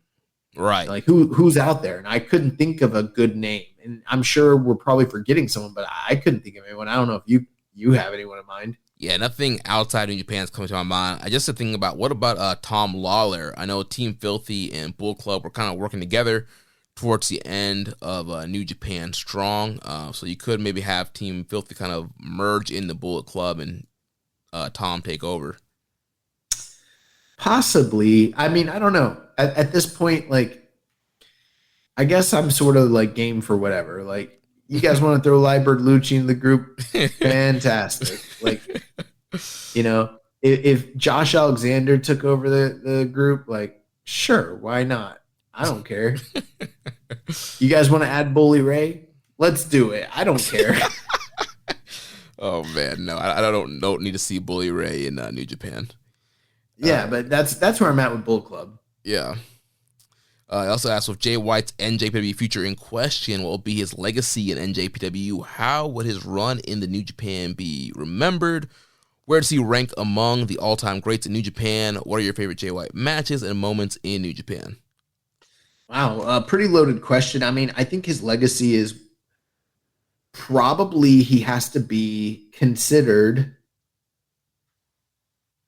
the most successful Gaijin wrestler to ever come out of the Noge Dojo. Mm-hmm.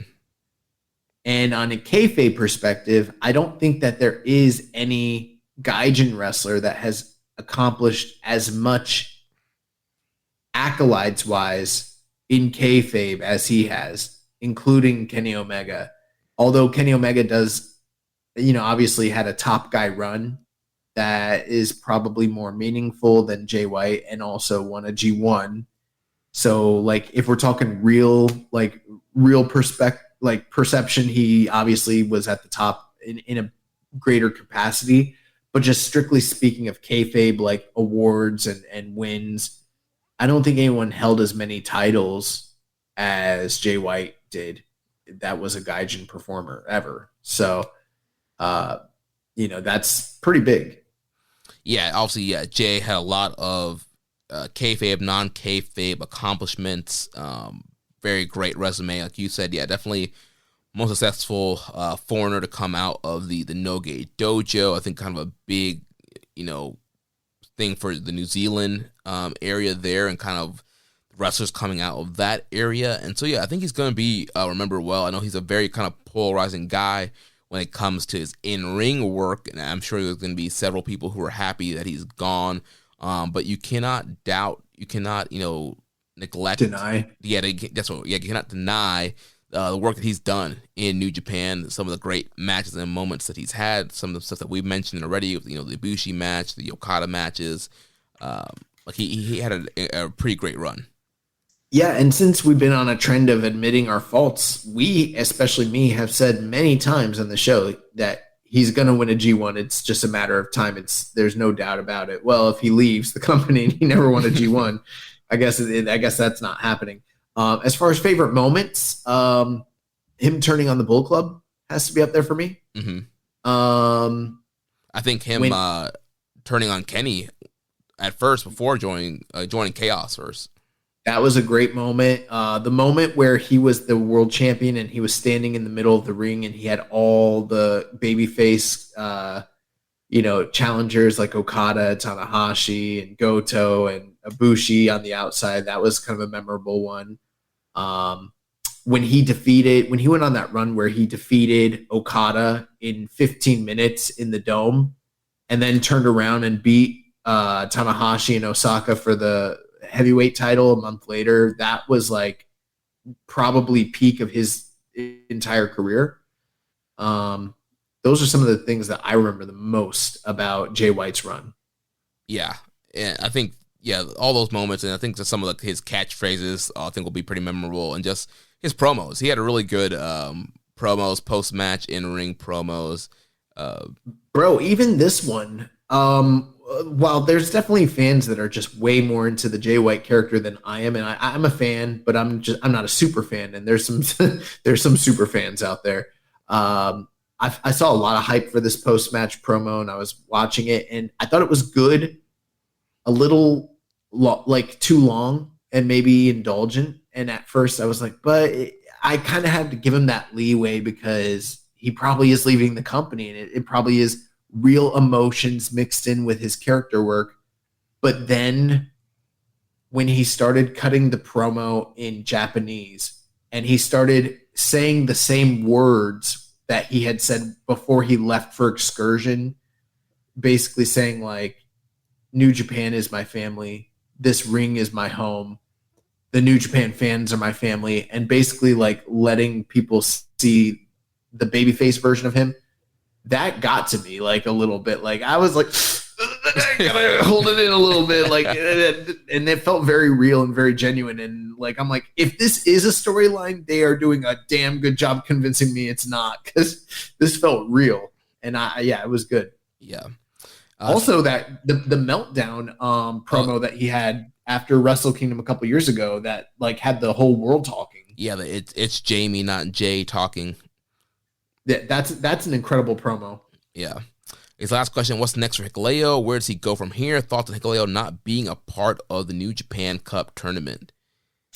I don't know what's next for Hikuleo, because to me, being in the New Japan Cup is what needs to naturally be next after capitalizing off this win. And the fact he's not in the New Japan Cup is mind-boggling. I don't understand it at all, unless he's injured or something crazy like that. Yeah, the only thing I can think of is maybe they just don't want to beat him. Like beat him. He's not going to win the New Japan Cup, and they don't want him to lose, so let's keep him out of it to protect him. Right, that's fine, but like there are ways to beat a guy without actually beating him, and you could also make him look extremely strong and have a ton of momentum throughout the tournament by going on a run. I just feel like it would be beneficial for him to work with different guys. I mean, I don't see how it is benefiting him, keeping him out of the tournament. You know what I mean? Like, what's he going to do during this time frame? You're not. Now he's going to be cold coming off of the biggest win of his career. It just doesn't make a lot of sense to me. Yeah, same here. Next question here from Heavenly Halbert. Who will Gato manage next? Dick Togo and the booking committee. I don't know. And I feel like that's the thing. Like there's a lot of room, and we've been saying this kind of is the running theme all year, that there's room for them to do new creative things that we're not anticipating. So I don't know what happens to Gato next, but I can't imagine he's going to want to, from a character perspective, not be aligned with a player. Right. I'm assuming if he's still going to be in Bull Club, he will just manage whoever the new leader is. MJ's PR, is Jay White an all-time great? That's a loaded question. I don't know what you mean by all-time great. Do I think he's an all-time great, like in terms of like New Japan Pro Wrestling? I would say yeah. But like, and in certain respects, yes, like as a performer, yes. But like, how great is great? Like how great are we going here? Right. Like, are you trying to say he's, Ric Flair, Shawn Michaels? I'll say this. Like, I think he has most of the tools that make a great wrestler. He's a great promo, great look, great worker, really believable, sticks to his character. There's a lot there. But at the same time, do I think that he will go down as one of the greatest wrestlers to ever live? I would say no. And maybe I sound callous in saying that while the guy's leaving the company, but I have to be kind of genuine here. Like, I don't see him as being that level. And I'm sure there's people that are probably listening that are pulling their hair out, but I do think there's levels to the game, and the level of like top tier. I mean, I don't know. When we say all time great, like, do I think he has a resume that could potentially be Hall of Fame quality? Yeah, I do. So I'm not like, I think he's up there, but like, do I think he's the same like level of like, I don't know. Right now, do I think he's the same level as like say Macho Man Randy Savage or a Mitsuharu Misawa Kobashi, or something like that, or a Kobashi? Like, no, I don't see him being there right now. Then again, he's still young and he accomplished a lot in a very short amount of time in New Japan, and who knows what is in front of him, you know, over in America if he does go to another company. Yeah, he's still writing his career. There's still plenty for him to do, to accomplish in America. So yeah, either joining AEW or WWE, that it's only going to, I think, bolster his resume, and he still has several more years to show how great he is. And we still haven't seen, you know, the babyface run, which when he was a babyface as a young Lion, he had some really exciting matchups in Ring of Honor. So if he could get a babyface run, I think that could help, you know, kind of bolster his resume and kind of prove how great he is. And of course, you know, drawing in America and becoming a cable television star, I think could help that. Next question here from Dragon Master Adam, kind of similar to what's next for Bullet Club. Was sure that ELP would win the openweight title if Jay lost. Pretty sure ELP is the guy to lead the Bullet Club without Jay in Japan. So how do you build him back up? And I think we'll save that for when we talk about the Never title match coming up here. Rambo and Slam Pig, with Jay White seemingly out, who will take his spot as a top Gaijin heel? Ospreay seems obvious, but it looks like they are running a babyface-ish story where he has to fight from behind and overcome a heel position, Kenny Omega. Does he still slot there anyway? I think he's still slotted as a heel. In fact, I feel like he's kind of gaining a bit of a vengeful mean streak through this loss. Nothing that's occurred post loss to Kenny indicates to me that they're baby facing him in any way. Right. I think there was definitely, you know, fan sympathy for him and wanting to see him win, but so far he's still been very cocky and arrogant, even in this feud with just four guys, you know, calling them all losers and kind of burying Taichi and kind of looking down on Taichi in that whole kind of build and feud there. So it seems like, yeah, still kind of very arrogant, prick, heelish. He hasn't really shown any signs of wanting to be, you know, endearing to the fans yet. Then last question here from Barry Walsh. Any possibility Jay goes to AEW and feuds with Kenny Omega over the U.S. belt? And does it mean it's held hostage a la Moxley again, if so? Anything is possible, but I will tell you this. If I was Jay White, there's a lot to kind of consider. There's pros and negatives on both sides, but at this point, if I was him, I would go to WWE. And there's probably people who don't want to hear that. I love AEW, but if I was him, I would look at how AEW has handled a lot of their imports over the past year. I would look at the landscape, and I don't know that if right now is the right time to go to an AEW. I wouldn't be convinced if I was him that they have shown that they have the capacity to push me and utilize me to the way that I think I should be used from a creative perspective. Whereas WWE has shown, at least in the immediate sense, a willingness to highlight and utilize Cody Rhodes on a major level. Now, obviously, there's outliers like Jonah didn't even get to the Royal Rumble. But I don't think, but you know, Jay White's not Jonah. Jay White's Jay White. He's a made man and a big star. And I feel like there would be ready-made matches for him the moment he came into the company. The thing with WWE is, you know, you're going to get fucked eventually. You just don't know when, you know, when is it going to happen? But I think he's a guy that's tailor-made for WWE. I think his look, his build, his style of wrestling, everything about him has always screamed to me that he's a Vince and a Triple H guy.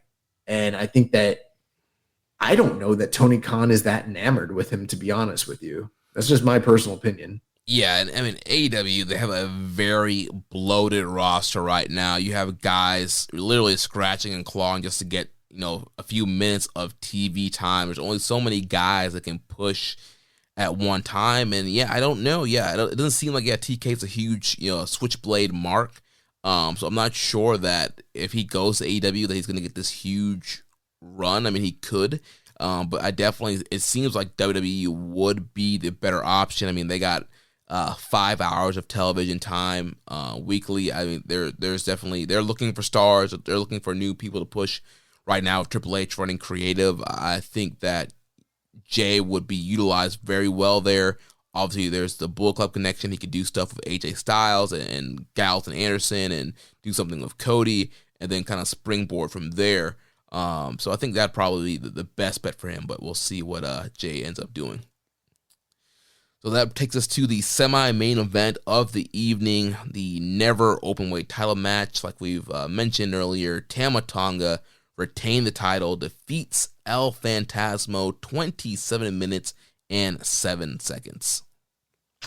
I liked this match. I didn't like it, say, quite as much as the match we just discussed, but I thought it was still very, very good. ELP and Tama Tonga, this was a match where last week I kind of noted several times that they did a good job building up the heat and the animosity between these two guys. And, usually it's not uncommon to see ELP come out and do a lot of different shtick and shenanigans and have, comedy spots. And that stuff was completely missing from this match. They went out there and they worked a New Japan style main event. I felt like 27 minutes, they got a good amount of time, actually a very generous amount of time, but I felt like that might have been too much for this show, especially since the show was a little bit long. The match to me might have been a little bit better if it was a little bit tighter, a little bit more compact, but they still went out there and had a really great effort, a lot of back and forth action, very physical. And there was quite a few times going down the stretch where I sort of thought ELP beat Tama Tonga, and I was kind of biting on some of those near falls. Yeah, there's a lot of great near falls in the match. Good layout to the match. ELP was working on the right hand and arm of Tama Tonga, which he uses to utilize a gun stun. So on the outside, got the table, stomped on his arm on the table, and was working over the arm and hand throughout the matchup there. But then on the other end, Tama Tonga was attacking the leg, the sudden death super kick leg of El Phantasmo, trying to slow him down there. Of course, ELP had a lot of great high-flying maneuvers there, so trying to slow him down, stop him from doing the super kick and some of his high-flying stuff. So really good back and forth, lots of ton of great spots. ELP hitting the Asai moonsault, plancha, and then there was just so many, like you mentioned, so many great near falls there. There was a sudden death spot where I thought that ELP got it, but Tama Tonga kicked out. There's a spot where ELP kicked out of the gun stun. So they were just really giving each other a lot, kicking out of each other's finishers, a lot of really back and forth, a lot of really cool reversals and near falls. And then that led to the end there where ELP is going for another sudden death, but it's blocked. Tama flips ELP into a gun stun. And that's where Phantasmo kicks out, and then he picks him up. He looks to the heavens, and he does a twisting J Driller and gets the win there. I did want to say, I'm a big mark for anytime there's focused work on a hand in a match. I don't know why. I just think that shit rules. Some of my favorite matches involve concerted effort to attack somebody's hand. Like, for instance, Brock Lesnar versus The Undertaker, the Hell in a Cell match where Undertaker wore the cast, or Bayley versus Sasha from Brooklyn. That match had a lot of handwork. There's the famous Takada match versus, I believe it's Hiroshi Hase, I forget, but it's from New Japan in the 80s. And it's called the hand match because it's literally focused on a broken hand. And they did really great work in the beginning. I was digging it. And then in the last 10 minutes, it just didn't mean anything. It literally led to nothing. And it's sort of like, that's always a big gripe of mine. It's like, if you're going to focus on a body part, it should have some maybe not, like, I'm not saying like it needs to have the most importance, but it literally had no bearing whatsoever. And they spent a lot of time and effort on it. But yeah, I did like a lot of the stuff down the stretch. The gun stun into the CR2 was raw. When ELP kicked out of the gun stun, I couldn't believe that he kicked out of that. Like that like blew my mind. And then, yeah, like you mentioned, that twisting J driller, like I'd never seen anyone hit that twisting like that. So that kind of like, I was blown away by that. So I really did like the finish. And I mean, the positives here, these guys were really great and competent in a big style main event. And, you know, we got two new faces, two guys that have been elevated to a new stature, and they're very believable and investable at this point. And we're a far cry away from where the never title was 4 or 5 months ago under Carl Anderson. So it's all positives at this point right now. Yeah. I got a question here from OK890. What's going to happen to Bull Club with Tana wanting a team of Kenta and ELP coming up short in a babyface's performance? Could Bull Club actually be coming to an end? And we had also that question previously, kind of asking about what's next for ELP and him potentially being the leader, even though having this big loss. You know, it's not impossible that even though he took a loss, that he couldn't still wind up being the leader. I think the closest thing is like Kenny would probably be the closest comparison, because Prince Devitt was like a junior that was already the top like tip top junior. He was already beating heavyweights, and he was sort of like a force to be reckoned with in the heavyweight division. And AJ Styles was already world champion day one in his time with New Japan. But like Kenny was a lot closer to where ELP is, to where he had to make the transition. He had to rise up the ranks, win his first title, and kind of change from a goofball comedy-esque type character to becoming the best bout machine, and sort of change his persona. And ELP sort of in a similar situation, where if he did become the leader of the Bull Club, it wouldn't be a direct overnight, he's the top guy. It would be a progressive thing like it was for Kenny. And probably whatever first big main event they gave him after he took over would be the real test. Yeah, I think that ELP, like we mentioned earlier, would be a great leader for Bullet Club. And like you mentioned, yeah, very close parallels there to Kenny Omega. And also there's a lot they could do with ELP that could lead to him becoming the leader.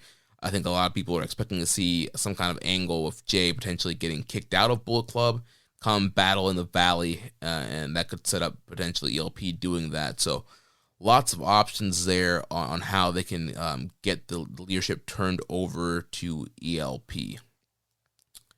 So now let's move on now to the main event of the evening. We have the IWGP World Heavyweight title on the line. The champion, the Rainmaker, Kazuchika Okada, successfully defends his title and defeats Shingo Takagi 32 minutes and 7 seconds.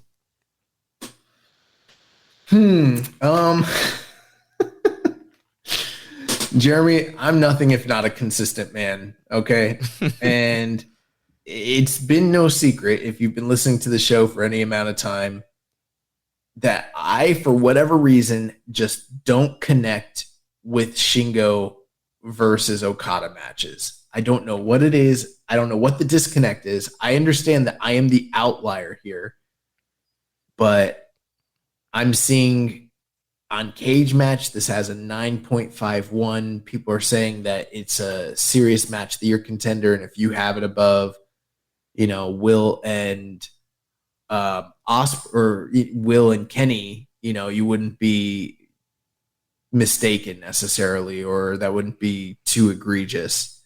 I just don't see it that way. I thought the match was objectively great. In fact, I would go as far as to say this might be the best Okada Shingo match since their first match in the G1 several years ago. And I do think the crowd helped a lot.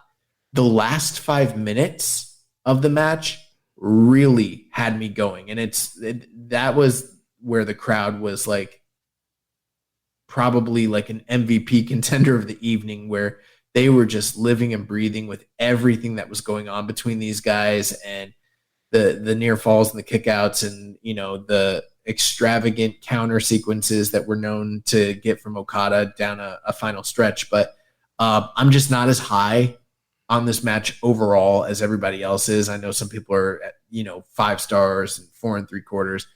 I think I would probably have to like begrudgingly give it like a 4.5, but I'm kind of closer to like, I thought it was a 4 1/4 match with like a near 5-star finish.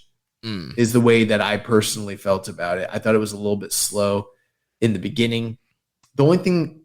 One reason I do know it had to be very, very good is because it was a 32-minute match, and it definitely didn't feel like a 32-minute match. Like it kept a really brisk. It blew by.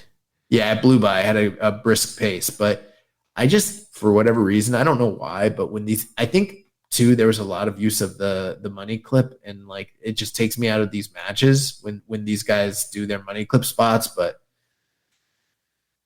great match. Well, I'm also consistent with these two. I love the Shingo Okada series. I'm 4.75 on this one. I don't think it's above Kenny and Ospreay. I don't think anything's beating Kenny and Ospreay, but I definitely think this is something that could end up on the ballot this year for a match of the year. And it was just an epic main event. And I think the one thing that was missing from their matches that they were finally able to get was a cheering crowd. And this crowd was definitely back and forth. It was 50-50. Crowd were chanting for Takagi, they were chanting for Okada, and I think that really elevated this match to the next level. I don't mind the money clip spots in this match because it plays back to the very first match where Okada made Shingo pass out from the money clip, and so that's kind of been a narrative that's been carried on through all their matches, where Okada continues to try to do that, pass him out with the money clip, and Shingo having to continuously fight out of it. So that was cool spots there. Then there's some really big spots here, and I know that with Okada just winning the belt and Shingo being KOPW, the chances of Shingo winning were very, very slim. But there were still some really great near falls here. Shingo reversing a Rainmaker into a Rainmaker of his own, hitting the last of the Dragon, which a ton of people don't really kick out of. There's a lot of really great, near reversals toward the end of the fall. There was a cool spot where he cut Okada off and he got him into the ropes. He hit the Takagi style GTR and followed it right up with a Made in Japan. That was a great near fall. Okada did a backslide out of the last of the Dragon into a clothesline. Shingo hit the Takagi driver for a great near fall. That Takagi driver ruled. Yeah. The pumping bombers, the Yukon lariats. Like there was a ton of great lariat counters in here. Shingo's pumping bomber cutting off the spinning Rainmaker was great. And then coming towards the stretch there, Okada hits the Cobra Flosion, which would then lead into the Rainmaker. There was a spot too earlier before that where Okada had hit the landslide, and I thought like that's the normal closing sequence. Right. And Shingo was able to reverse a Rainmaker from there. So a lot of great near falls, great reversals there, building towards the finish of Okada finally hitting that final Rainmaker after the Cobra Flosion there and getting the big win. I think for me, we're at a point now where we're at like 10 years of Okada style main events. And while I still think Okada is one of the best wrestlers in the world, and I really do enjoy his matches, the 32-minute time limit structure of his matches sometimes leaves me feeling like I've seen this one too many times.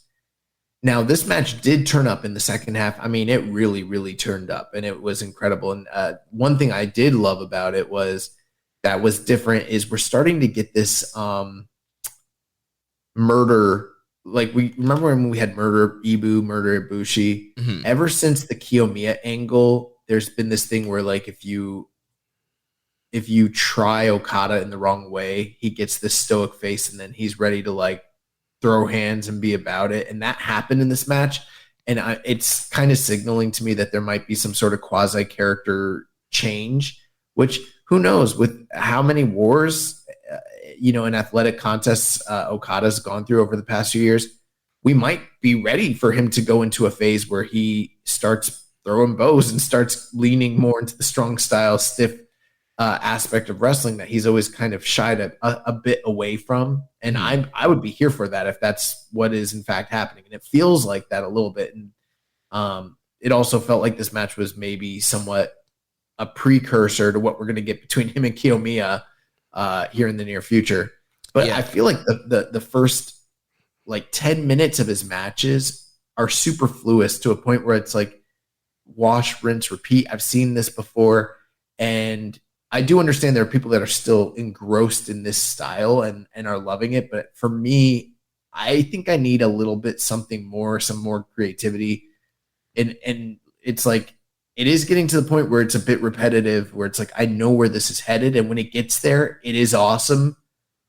But I don't know if I love the journey to get to that top end of of his style matches. I don't know if I love the groundwork as much as, say, for me, I don't know why when Tanahashi does this, it never gets old. Yeah, and I think it doesn't help too when you have a super long show like this and you had previous matches that were also near 30 minutes as well. That's the other reason why I also felt like the show was, to me, I felt like it was too long. I understand it's a very big show. It's capping off the entire tour. And we complain when they don't give us shows of this caliber. But at the same time, I still feel like unless it's a really, really, really top-end Wrestle Kingdom level card, there's no reason for a show to go 4 hours or 4.5 hours or 5 hours. Right. I feel like you definitely could have shaved time off the last 3 matches. So I definitely get this match might have felt too long to others. But to your point of Okada being more aggressive, there was a tombstone spot to the outside to the floor, which he normally does a DDT. So that was kind of, up in the aggression there. And there was a spot too where he put remember when he was doing that to Tanahashi during their last trilogy a few years back, and he was kind of leaning into his old heel gimmick at that point as well. Yeah, and then there was a spot where he had Shingo tied up in the barricade, and he kicked the barricade on the back of his neck, and the crowd booed that. So there's definitely this kind of, more aggressive, more heel-leaning Okada that's starting to come out. Yeah. All that being said, though, the closing stretch of this match and the way the crowd was reacting was just phenomenal, and it was enough to get me back up to where I was a little bit down on the match. It got me right back to a fever pitch where I was like, fuck, they did it. They did it again. These guys got me. This is incredible. Let's go. And I wanted Shingo to win, and I knew that wasn't going to happen. And maybe that was another part of it, is the inevitability of Okada, Yeah. But, it was a great contest. And I could see why, depending on your taste, other people, including yourself, are higher on the match than, say, I am. Yeah, I think it was just great, too, to see Shingo kind of get his flowers. I think there's been a lot of questions on, is Shingo a real main eventer? Does he draw? Does he actually get crowd reactions? We don't know because he was pushed during the clap crowd era, and I think it was great to see. There was huge Takagi chants, and the crowd was firmly behind him at certain points of the match, and so I think it was kind of great for him to kind of get this big main event, big crowd behind him. I think it kind of shows the New Japan bookers, hey, we can put Shingo in these main events. He's going to get great reactions. So eventually we can get him out of this KOPW stuff and get him back into the main events. Post-match, Okada cut the closing match promo and talked about, Battle in Valley being next and wanting to show what New Japan is all about until he chooses Tanahashi for his challenger, who was sitting on commentary. So Tanahashi gets in the ring, accepts the challenge. So we're going to get Okada and Tanahashi for Battle in the Valley. Yeah, Tanahashi said it's a decade since your Rainmaker shock when he, surprisingly beat him for the title the first time. And he was saying he still needs to have one last run with the title. And so he thinks this time it's going to be Tanahashi shocking the world and beating Okada, which, hey, I'm here for that. A few questions here. Racing Falcon says, if you could book the IWGP World Championship for the rest of the year, what would you do? Oh man, I think we're running. We have so many more questions, and I'm not great at these. I do appreciate the question, but I'm not great at these fantasy booking year-long situations. Like it's like, what would I do? I don't know. Yeah, I think Put the title on Ishii.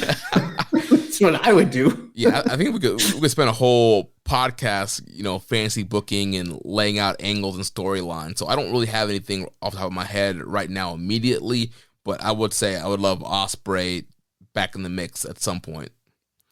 Death Triangle 720, how do you feel about this heel Okada right now?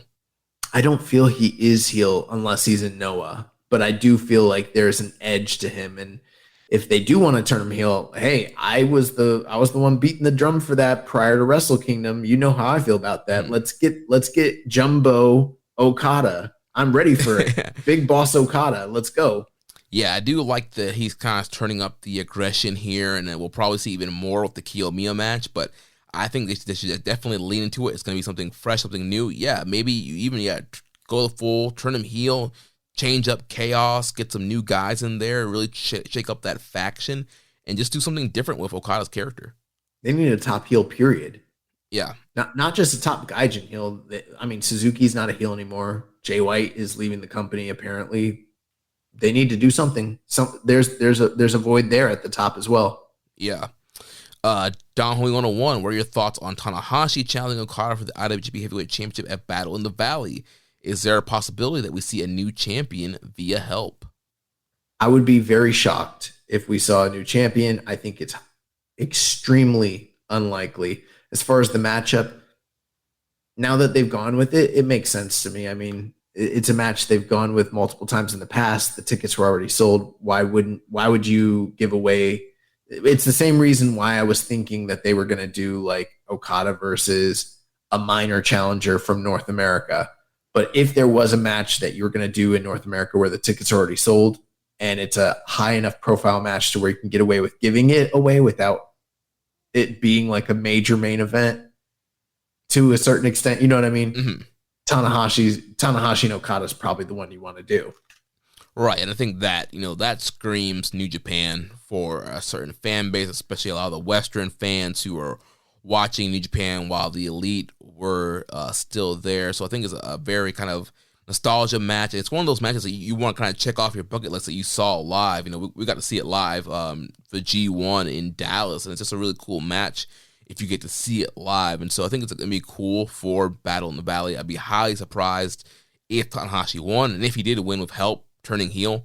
I think it's just going to be a classic New Japan main event for this new model of shows, and I think Okada's going to win. Oh, I'm jealous that we didn't get tickets and go out there. I know, yeah. Last question here, JML. When would you want to see the next rematch between Okada versus Shingo?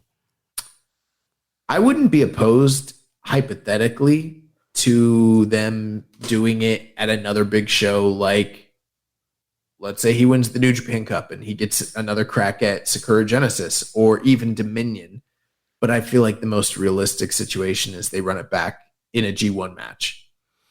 Yeah, they'll probably do a G1. Shingo will get the win back, and they could probably set up a fall defense if Okada is still a champion. But I'm always down to see Okada versus Shingo, mix it up anytime. And Okada did say that, the crowd elevated the match, and he definitely wants to wrestle Shingo again. So we'll see when that matchup will happen. At Kroger, we want our fresh produce to meet your expectations, which is why we're dedicated to doing up to a 27-point inspection on our fruits and veggies, checking for things like scarring. In fact, only the best produce like zesty oranges and crisp carrots reach our shelves. Because when it comes to fresh, our higher standards mean fresher produce. Kroger, fresh for everyone. Save big on your favorites with the Buy 5 or More, Save $1 each sale. Simply buy 5 or more participating items and save $1 each with your card. Kroger, fresh for everyone. Download Upside and start getting cash back wherever you roll. It's like having your own hype man. Get an average of 17% cash back at restaurants. Oh, it's dinner time. Average of 13% on groceries. Get those groceries. 10 cents per gallon average cash back on gas. It's go time. Plus, Cash back at participating convenience stores, too. Stacks on stacks. Users can earn hundreds of dollars a year, 3 times more than other apps. Upside, show me that money. All right, we get it. It's easy. Just sign up for the free Upside app and start getting cash back for doing you. Download the free Upside app and use promo code DOYOU10 for an extra $10 cash back on your first purchase of $10 or more. That's promo code DOYOU10 for an extra $10 on the free Upside app. Get cash back for doing you with the free app from Upside.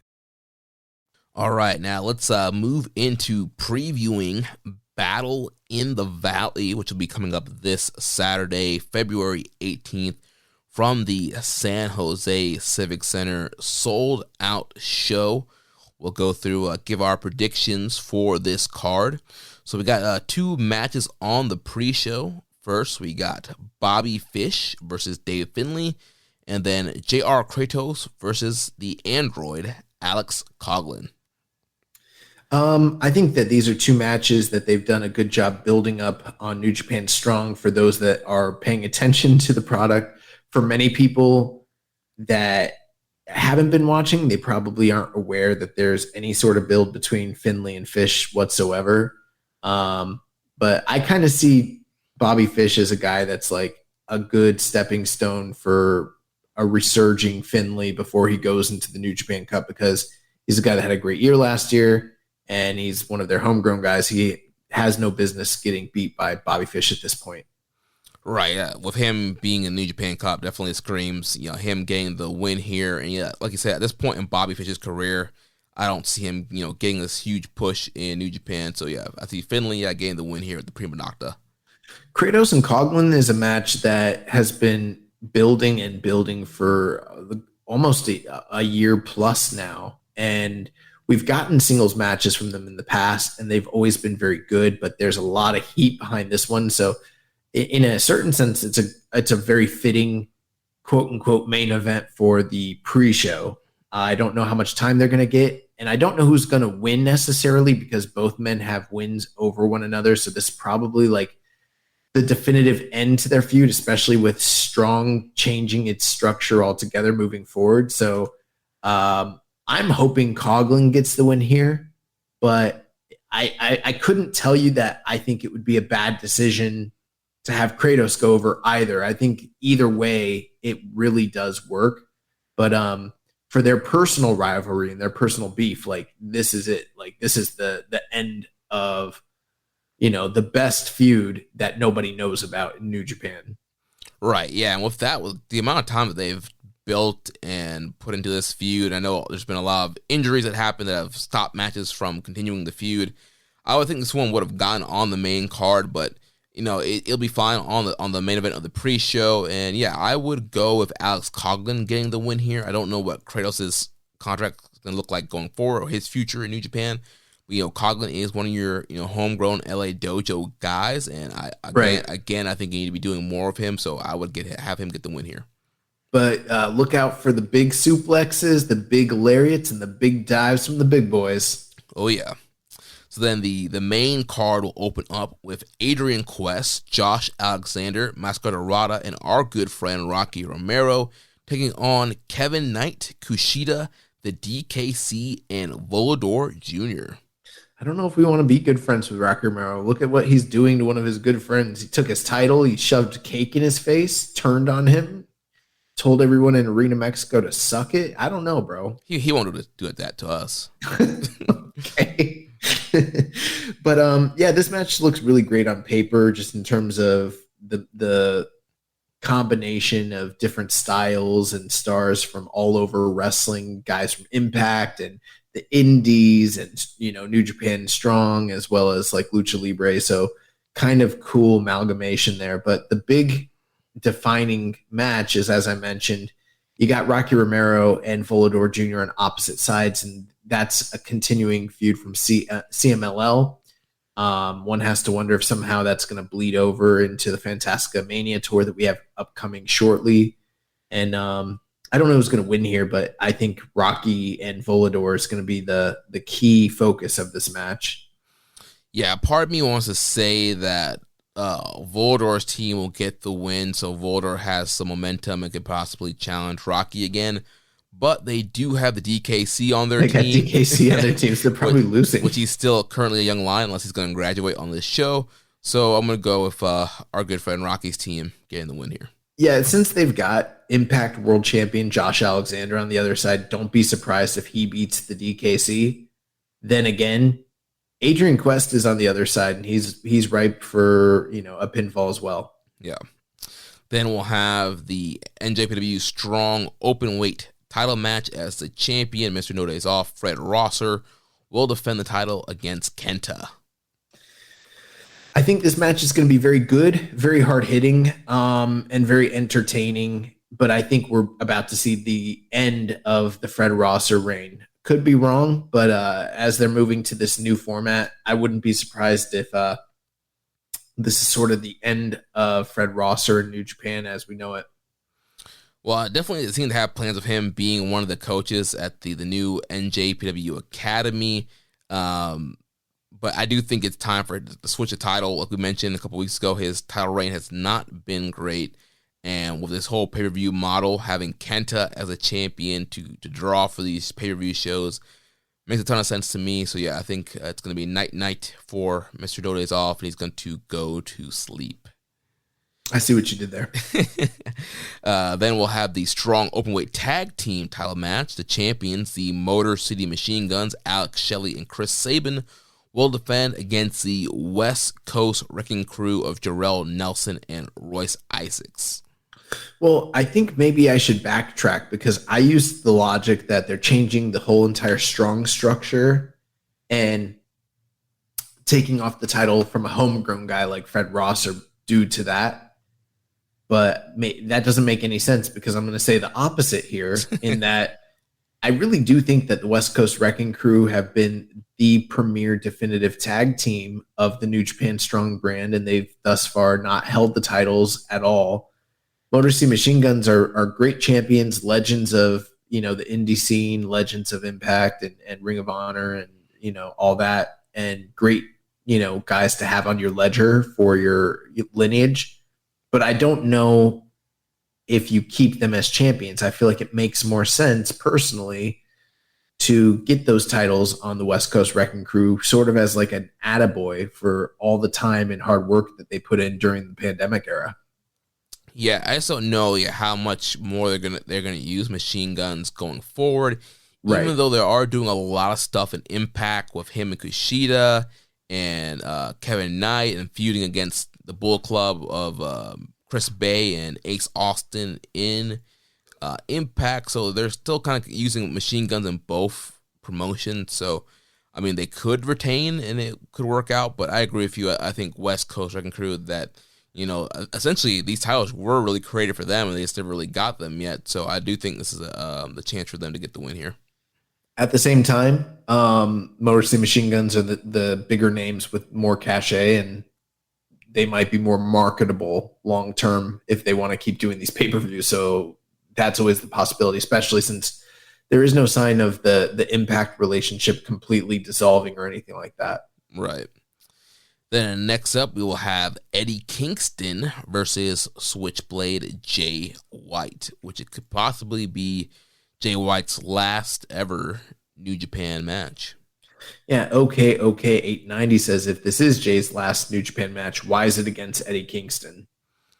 Well, I know that they have been building this Kingston-Jay White rivalry for a while now on NJPW Strong TV, and they were supposed to wrestle a while back, but Eddie Kingston had COVID, and they weren't able to have the match. So this is something that they've been building on TV. Bull Club against Eddie Kingston and Homicide and those guys. So it's had to build. Great talkers. And so they were building it, so it makes sense to do it. Yeah, like you said. Plus, I mean, I would imagine these are two guys that probably want to work with one another. And just speculating, if hypothetically Jay White's going to AEW, there could be an angle here. This might be the nice little bridge between New Japan and him getting to AEW. Likewise, if he is going to WWE, maybe he wanted to work Eddie Kingston one time before he bows out of the company. Plus, Eddie Kingston is a guy that has a lot of fan following and has done really well on these New Japan Strong tours. And, they've sold tickets off of the back of his name. And obviously Jay White's Jay White. And so it is kind of a marquee name.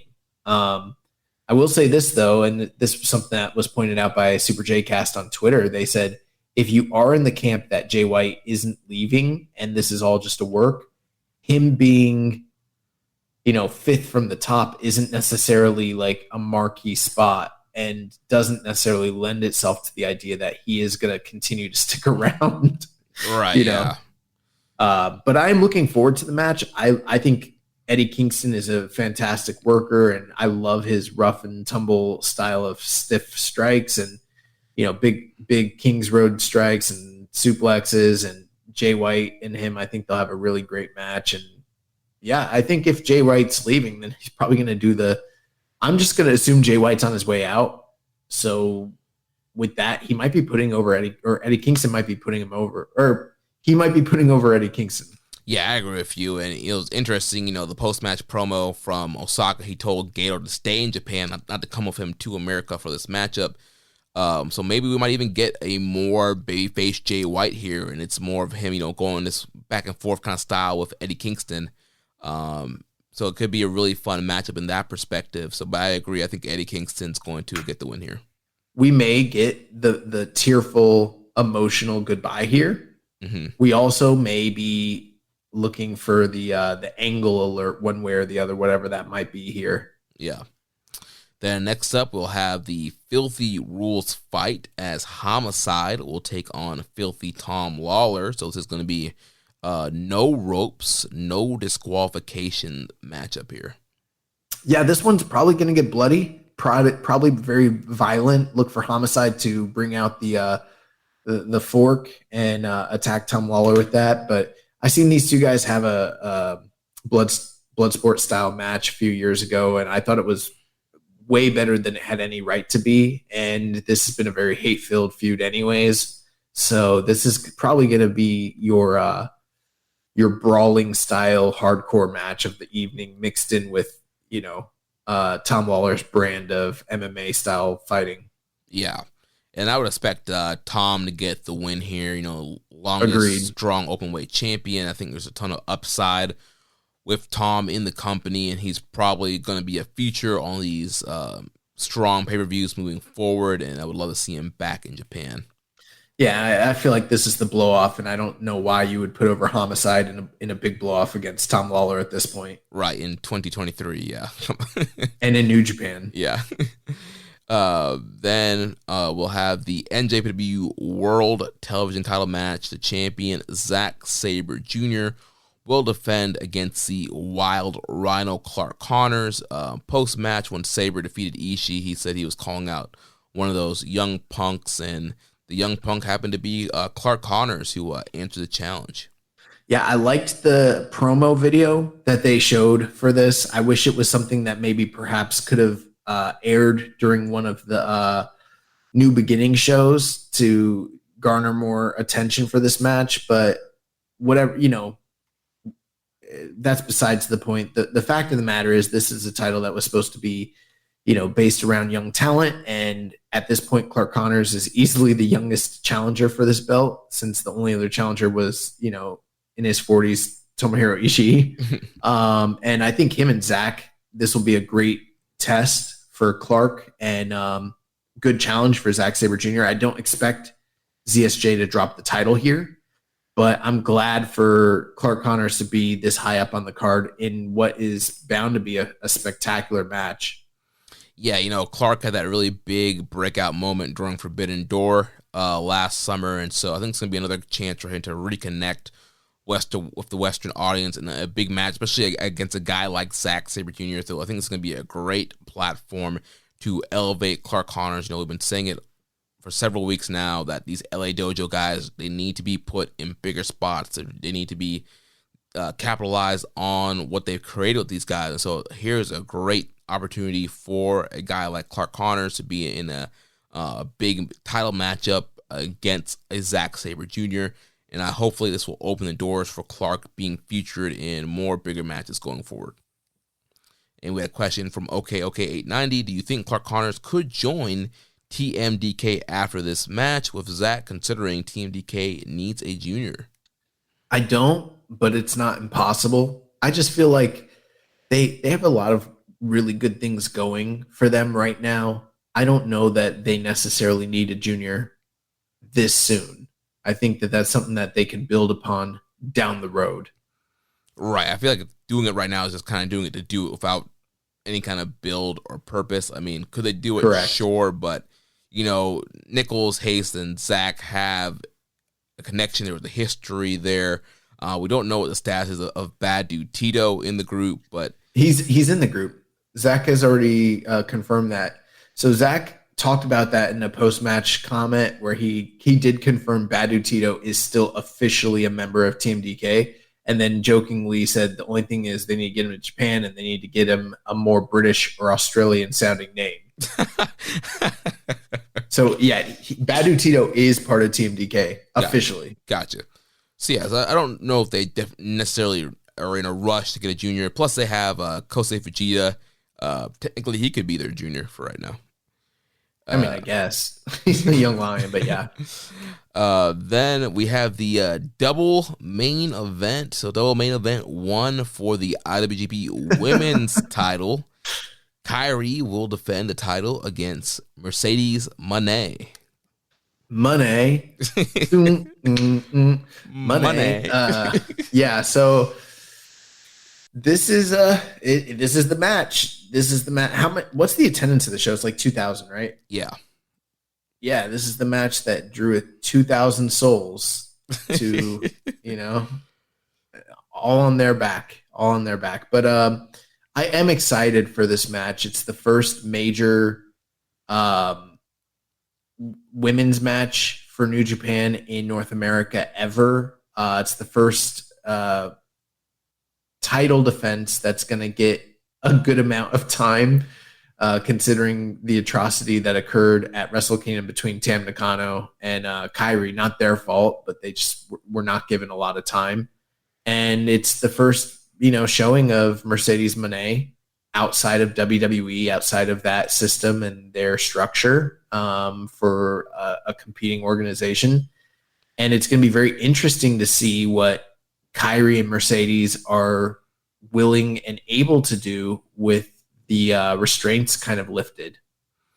Yeah, and I hope it ends up being a success. Kyrie, also great wrestler. Mercedes Moné was a great wrestler, and also as Sasha Banks. So, I mean, they're going to be giving them the time here to succeed, and hopefully it's a great match because I'm sure, going forward, there's going to be a lot of plans to have the women's title be a highlight feature on these NJPW Strong pay-per-views. And, I'm wondering who's going to win here. It's very hard to say. Kyrie. It is hard. Kyrie just only having one defense and, the inaugural champion, but they are paying a lot of money for money. And you got to think that they're going to want to capitalize on the popularity of Mercedes in the West, have her be a highlight feature on some of these strong pay-per-views. And I think she's going to have some big matches coming up in April in Japan. So they might pull the trigger here and give the belt to Moné. Well, she is confirmed for a big match for Stardom in April. But beyond that, we don't know. And, based on the reports, this is a short-term deal, a big money contract with very few dates. And you have to wonder, okay, she is obviously here in the States, the A side on this match. Most of the people that are there, not most of the people, but a good portion of the fans that are there to see Mercedes Moné. She's going to have a lot of support on that evening, and people are anticipating a title change. But from a business perspective, a couple of things I've noticed, and I was talking with Rich about this today, is like the IWGP Women's title has had little to, and I mean, I'm not watching Stardom, actively, but from what I gather, there's very little mention or focus on that title within their universe right now. You know what I mean? Yeah. Which kind of still is ringing those alarm bells where my conspiratorial mind, where I'm like, how long before New Japan has a women's division, because this doesn't seem to be something that's being focused on in Stardom as well as New Japan. It just kind of feels like a New Japan women's belt, period. That being said, let's say you do put the title on Mercedes, because if you don't, there's going to be a lot of disappointed fans there that night and a lot of disappointed fans on the internet afterwards. But how do you get the title off of her after you do that? That's my question. How many dates do you have? And who would she agree to lose that title to? Because if you ask me, when it comes to Japan, there's only 3 women that I realistically think that she'd be willing to do the honors to. And that would be a rematch with Kairi, a match with Mayu Iwatani, or a match with the current red belt holder Julia. Those are the only 3 women that I think have enough high profile and cachet that I feel like she'd even be willing to consider losing to. You couldn't tell me she's going to lose to a Shuri or a Starlight Kid or an Azumi or someone like that. You know what I mean? Right, and you also have to think too, like they want the IWGP Women's Champion to be somebody who has a name in America. So to me, I think Kairi or Mayu Iwatani would probably be the top 2 options to get the belt off of her. Probably Mayu. Well, I know there was issues with Mayu. She was supposed to be the first champion, and she didn't want the title. she wanted a raise that she was going to have to be doing all these U.S. shows, and they were like, "It's not for you." Yeah. So maybe it goes back to Kairi, and then Kairi does have a name here in the West based off her time in WWE, so they could use her as a drawing card on these shows. Yeah, I think they could split the wins there, and that would maybe make sense. But maybe that's not quite the illustrious IWGP title reign that people are imagining for Sasha. But the match in a nutshell, I hope, is really good because both women are fantastic performers. But I'm still very much focused on the politics of it all and the business side of it and how it all plays out. Because if it's not one of these New Japan women, or I'm sorry, one of these Stardom women that she's willing to lose to, then you start asking yourself, well, who else is out there? And it's like the only other like former WWF star that would be willing to work outside that I think they could get, that this is something I could, and people are going to say it would never happen, but knowing the history of New Japan and their willingness to work with former WWE stars, I could see them bringing in Nia Jax. Didn't she just resign with WWE? I don't know. I think that was just like a one-time Royal Rumble appearance. Okay, because she had merch like right after. Then maybe I'm wrong. I wouldn't know. I don't watch that show. I don't watch it either, but I did see on Twitter like people were sharing that she got merch like right after her Rumble appearance. But well then other than that, I mean, I don't think that there's anyone like, let's say in AEW that they could bring in that she would do a job to or anything like that. And that's where we're going to run into issues, is like who is big enough and important enough for someone like Sasha Banks to be willing to do business with and lose, before she hypothetically does whatever is next in her career aside from, this small dalliance in Joshi. Yeah. Then the main event number 2 for the IWGP World Heavyweight title, the champion Kazuchika Okada will defend against the ace Hiroshi Tanahashi. I mean, there's not much more to say about this other than Tanahashi and Okada is undoubtedly the greatest feud and defining feud of the peak era of New Japan. It's the feud that launched Okada's career. It's the feud that, kept Tanahashi relevant at the top level for so many years. And it was so vital and important to the expansion of New Japan into the West. And sure, we've seen it a million times before, but it's never been bad. In fact, it's every time it's ever happened, it's been great. And it's going to be great again. And I imagine they'll probably go out there and play the hits. But sometimes when it's one of your like favorite bands, all you want to do is see them play the hits. You don't want to see them play their new music. So I'm very much looking forward to Okada and Tanahashi, two guys that are extremely comfortable with one another, and they always go out there and kill it. And it's going to be very heated, very emotional. And for all the fans that said that after Sasha went on second to top and all her fans walked out, well, you would be a fool to walk out of Tanahashi and Okada. And I can't imagine very many people are going to actually do that. And if they do, they're going to look like idiots, because this is probably going to be the match of the night. And it's going to be very difficult for anything to top this, even with Tanahashi, in a declining state. Yeah, there's never been a bad Tanahashi-Okada match. They're a walking 4.5 star match on a bad day. They're going to go out here, like you mentioned. They're going to play the hits, and it's going to be incredible. They're going to do all the great Rainmaker reversals, high fly flow reversals, sling blade reversals.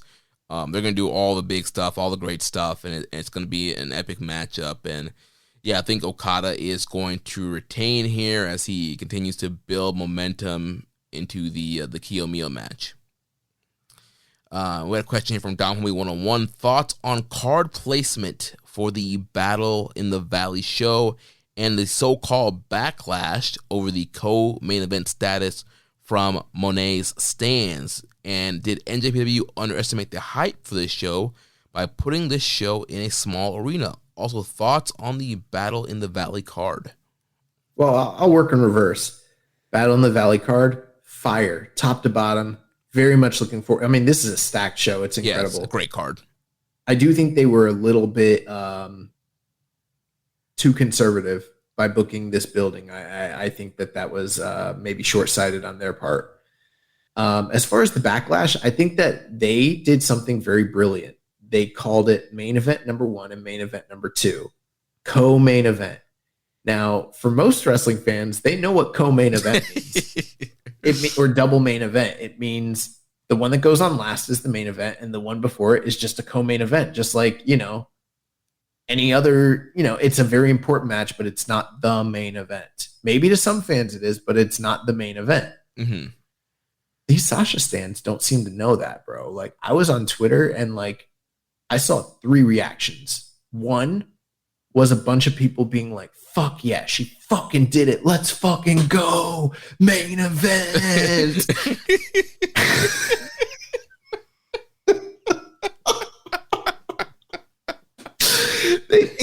They think because it's called the main event, she's in the actual main. So that was the first one. The second reaction I saw from so many people was, she better go on last.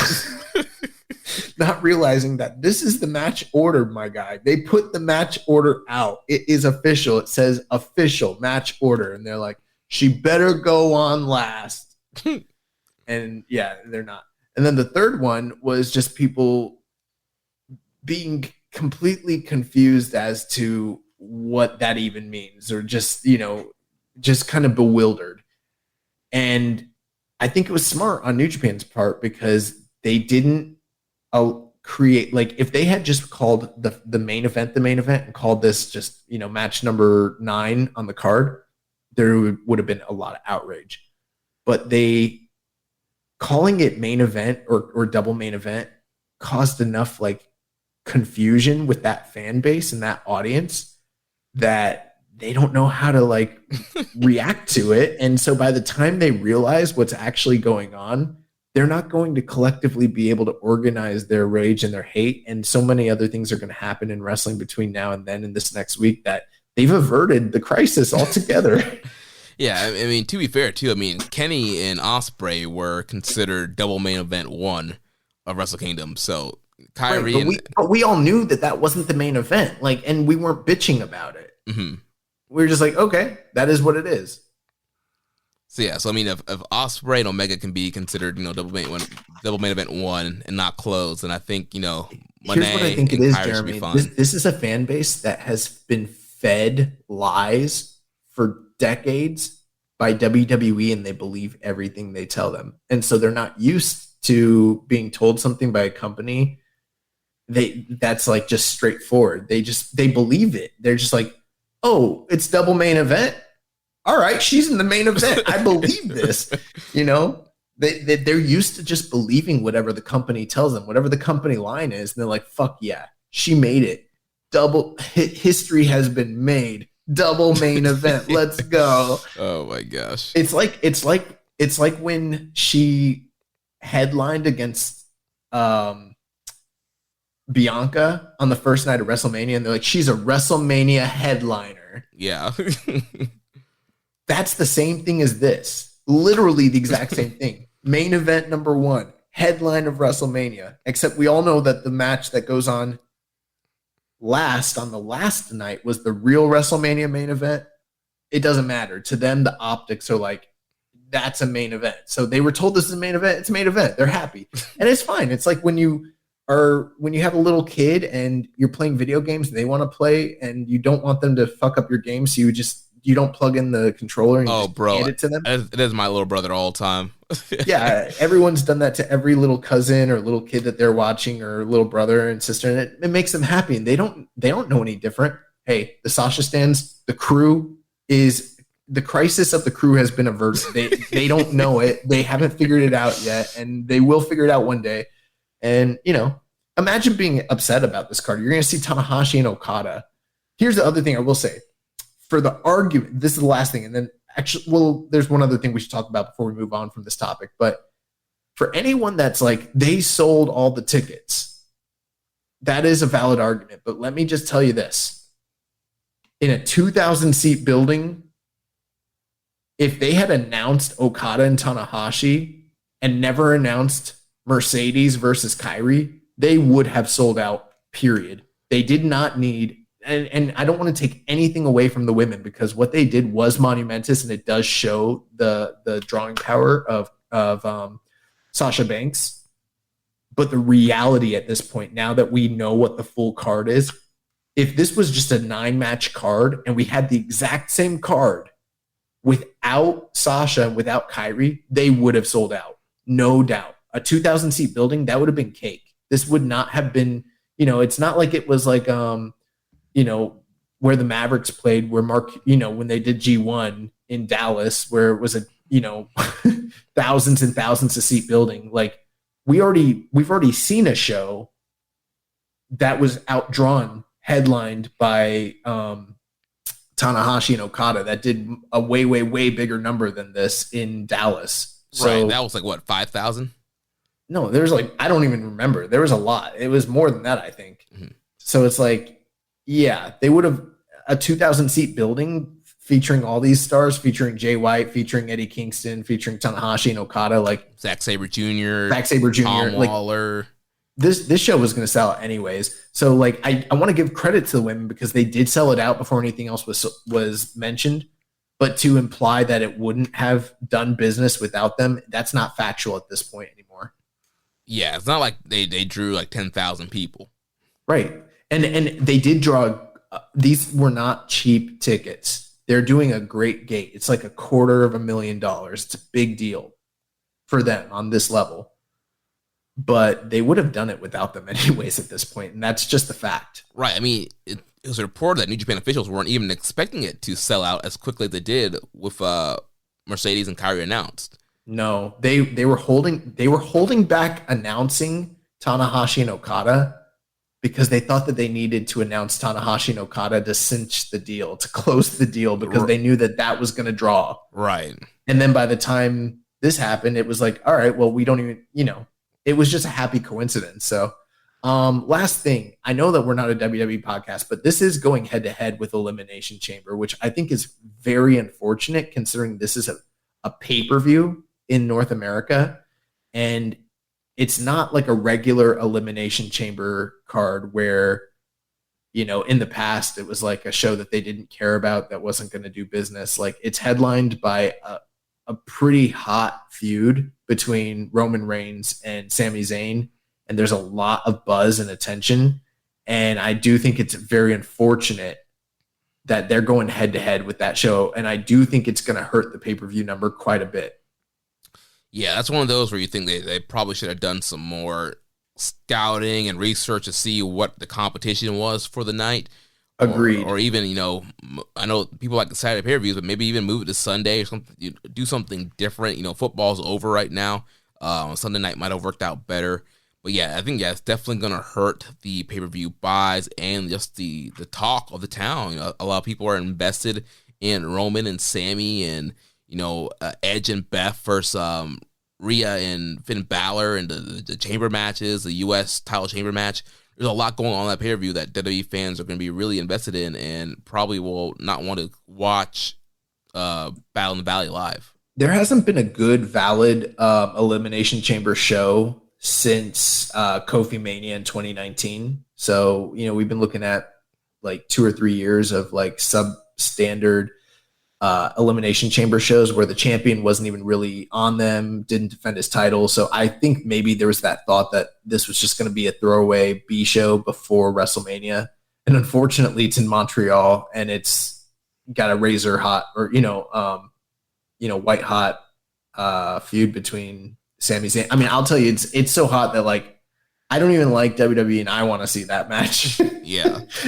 So that kind of tells you, I'm in a house where like we watch the WWE pay-per-views and it's going to be persnickety to figure out like, well, how are we going to split this? Like which one are we watching first and what's going to happen? So they're trying to attract a Western audience and it's going to be hard to attract the Western fans. Obviously there's people that don't pay attention to WWE that will be willing to watch this, but you also want to get the attention of your casual wrestling fans who are probably going to be, and I mean, the thing is they're going to be charging for this.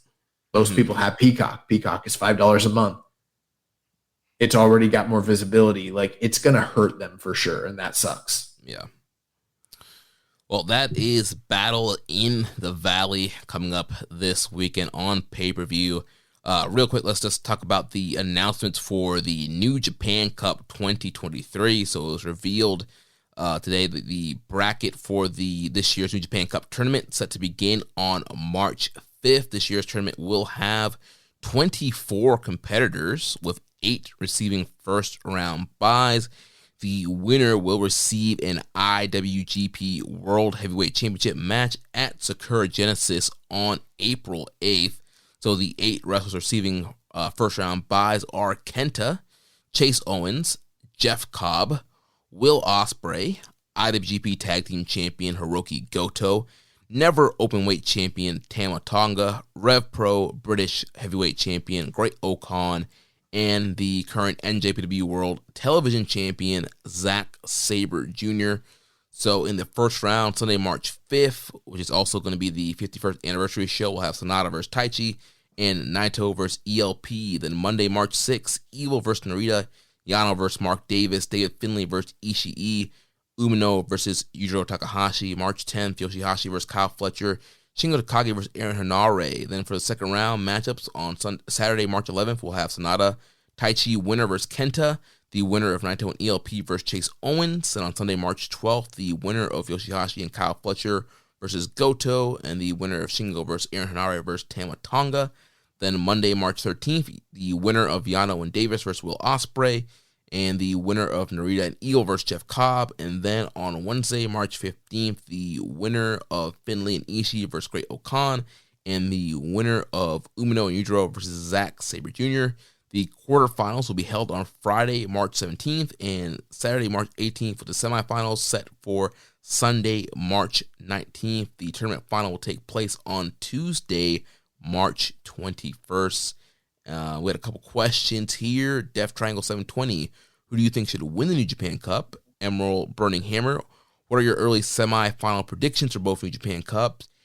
Don Hui 101. With the bracket of the New Japan Cup being released, what are your early predictions for the tournament? Pumping Bama. What do you think about the LA Dojo guys missing the cup? What do you think about the integration of the LA Dojo into proper NJPW in general? Will they only be there to fill spots for tag leagues until they eventually leave, or do they have an actual plan for these guys? And Senor Sombrero 3K, with the New Japan Cup field being revealed, how is anyone but the man of the people, Taichi, going to be able to win this year? Oh, man. A lot to unload there. So I don't have an early prediction just yet for the Cup. Yeah, I mean, looking at the bracket, it's hard because I mean there are kind of several top names in there, but a lot of people who have recently had title matches. It's kind of hard to pick who's going to. I don't have a feeling right now with anybody. Like Ospreay kind of seems like the hottest person in the tournament, but his whole story is revolving around the U.S. title and Kenny, so I have a hard time seeing him be the winner. Yeah, that's exactly how I feel. And I think that this tournament is ripe for upsets. There's a lot of people that I think should be in the tournament that we're used to that are just not there. And then, as some of the listeners mentioned, it's weird that we don't have some of the names from like New Japan Strong or the LA Dojo that could easily be rounding out the tournament. I mean, on the one hand, I think it's nice that we have a more tight, concise tournament. But then I look at the brackets, and a lot of the first round matches aren't matches I want to see in the first place. And so I feel like they could have included and integrated some of the outside talent or some of the missing talent into this tournament to do something a little bit more compelling. It is interesting. There's no Suzuki. There's no Tanahashi. There's no Okada. No Hikuleo. So some of these omissions are a little suspect. And again, I think it's less egregious than, say, last year, but I don't understand how they decided which of these guys got buys, especially, for instance, the most glaring one is like, why is Chase Owens get a buy? Yeah, that's the one that's the big question there. Most of them, the rest of them make sense. You have, the four champions, Goto, Tama Tonga, Okan, Sabre. That makes sense. Will Ospreay was just the former U.S. champ. He just beat Taichi. That makes sense. Kenta will probably be the strong openweight champion coming into this, so that will eventually end up making sense. Then Owens and Jeff Cobb, it's like, all right, what did those two guys do to get buys? Yeah, I really don't know. It hasn't been clarified, but, I guess that's the deal. Obviously, we're going to go more in depth with the New Japan Cup. Everyone is very excited with the announcement, but this one it's a little, what it reminds me of? It reminds me of earlier New Japan Cup brackets. What we used to see in the past. It's much more mid-card focused. Yeah. As opposed to like top high end guys. Down the closing stretch, though, I think we're still ripe to get some pretty big matchups in the quarterfinals and the finals and everything like that. But on its surface, I think it's an interesting tournament, but it's not one that I think is chock full of bangers. Right. I think there might end up being some low-key ones, but on paper right now, it doesn't scream like it's going to be like the best in-ring New Japan Cup. Yeah, for me, it's too early for predictions, but I'm also we don't have time to go in depth with it, but yeah, I'm not in favor of how they've been handling the LA Dojo integration at this point, and I think we're getting to a point where it's glaringly obvious that there's some sort of issue with utilization when it comes to those guys. Yeah, I'm not sure what the problem is, but those guys all of them should have been in this tournament. And these guys should have been used throughout the New Beginning Tour, and they should be utilized more in New Japan, in Japan. All right, well, let's jump into the news very quickly. This past weekend, the most recent Noah show, Okada and Naito both showed up on that show. Okada attacked Kiyomiya after he retained his GHC title in the defense and gave him the Rainmaker and cut a scathing promo on the Noah fans and on Kiyomiya and how he didn't even want to be in their ring. And he is now the top heel in Noah, even though he doesn't work there. And then Naito also showed up in his full garb, full on ring attire, and had a face off with Kijimuto, who was on the commentary desk. And we had some questions here. Dom Homie 101 said thoughts on Okada and Naito pulling up the recent Pro Wrestling Noah, and will there be a response by Pro Wrestling Noah? Hawaiian Punch PV said, with Naito and Okada invading the Noah show, did these guys actually buy their tickets asking for a friend? Kano. And Senior Sombrero 3K said, following the Rainmaker heard around the world on Sunday, are you guys hoping we get super serious pissed off Okada for a while? Yeah, so I thought it was great to have Okada and Naito show up on Noah to help build up heat for their matches coming up for Muto's retirement show for Tokyo Dome show, adding some, interest into those matchups. Yes, I definitely want to see this more serious, cocky, arrogant Kazuchika Okada. I think, like you mentioned earlier, it just adds a different flavor to his matches when he's more aggressive and kind of breaking that pattern of the the traditional babyface New Japan main event. And yeah, I don't know if these guys bought tickets. I mean, they just kind of ran in. Maybe there's a mole in Pro Wrestling Noah who's letting these guys in. But yeah, I think Kendo needs to check the box office and see what's going on. Nice. I totally agree, and I think that this new side of Okada potentially being a long-term thing would be really, really cool. In other news, Hiromu, it is confirmed now, as we mentioned earlier, Hiromu will defend the IWGP Junior title against Leo Rush at the New Japan Cup Finals on March 21st. Aside from that, other news, the story that was going around was that Mercedes Moné was making more than Chris Jericho made here is incorrect. So that was an initial report that we'd heard, and we're now finding out that is not true. The New Japan Dojo in Los Angeles is opening up classes for the public. They announced the NJPW Academy open to men and women over the ages of 18 and will start their first classes on March 27th. Bateman and the DKC will be coaching beginners, and Kushida and Fred Rosser will be coaching the more advanced students. Okay, 890 said, do you guys think New Japan and Ibushi announcing their schools at the same time is a coincidence? I think definitely a coincidence. It seems like this was kind of part of the plan for, what's going on with New Japan of America and trying to increase the pipeline there for the LA dojo. Ibushi's always intended to do a school, and his contract came up, and I think the LA dojo's always intended to do this. And also, this is pretty common for most wrestling schools to have this kind of structure. So, Impact Wrestling and New Japan Pro Wrestling are teaming up for a joint pay-per-view. The promotion revealed on Thursday that the Multiverse United, Only the Strong Survive show will be taking place at the Globe Theater on Thursday, March 30th, 2023. It's going to air live on Fight TV. A few of the first early announced matches, we have Josh Alexander versus Kushida, Jeff Cobb versus Moose, and Speedball Mike Bailey versus Will Ospreay. In addition, talent from both companies have been advertised to appear on the show, and the Impact Knockouts division will also take part in the show. This past week on Impact, Kushida versus Chris Bay took place and will be airing soon. Impact's No Surrender, February 24th pay-per-view in Las Vegas. They announced that there will be a matchup between Kenta, Ace Austin, and Chris Bay from Bullet Club versus Kushida and the Motor City Machine Guns. Additionally, there was news that Zack Sabre Jr. returned to Beyond Wrestling.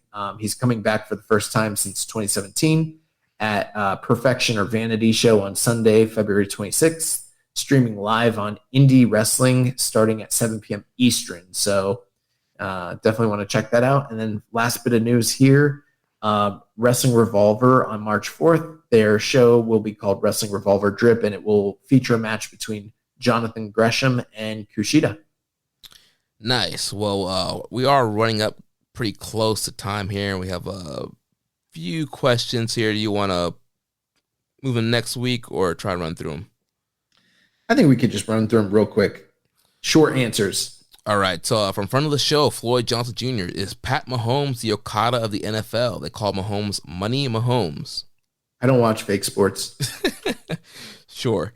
Barry Walsh, do you think there's a possibility Sonata gets involved in the Muto versus Naito match? The latest storyline of him being lost could see him turn on Naito, costing him his mentor in Muto, and going forward, Sonata uses Muto's ring gear or something. I know it's a long shot, but do you think this would be a good idea, or should Muto just do the job in his last match? I don't think you want to overbook that, but I don't think it would be awful to have something with the Sonata storyline leading to an interaction with Muto, but I don't know how likely it is. Yeah, maybe a post-match angle, but I doubt them doing something mid-match, especially, Muto. He wants all the spotlight for himself. MJSPR, does NJPW need more heels? Who needs to step up and fill the credible top heel role in the company? Without fantasy booking that, because we're running short on time, yes, there is a vacuum where they're lacking top heels right now. Yeah, we talked about it earlier. Definitely needs some more top heels. Dom Homie 101 with Kota Ibushi's departure from NJPW. What will be his legacy in NJPW? How would his run in New Japan be remembered? Where does he rank among the all-time greats in New Japan? What are your favorite Kota Ibushi matches and moments in New Japan?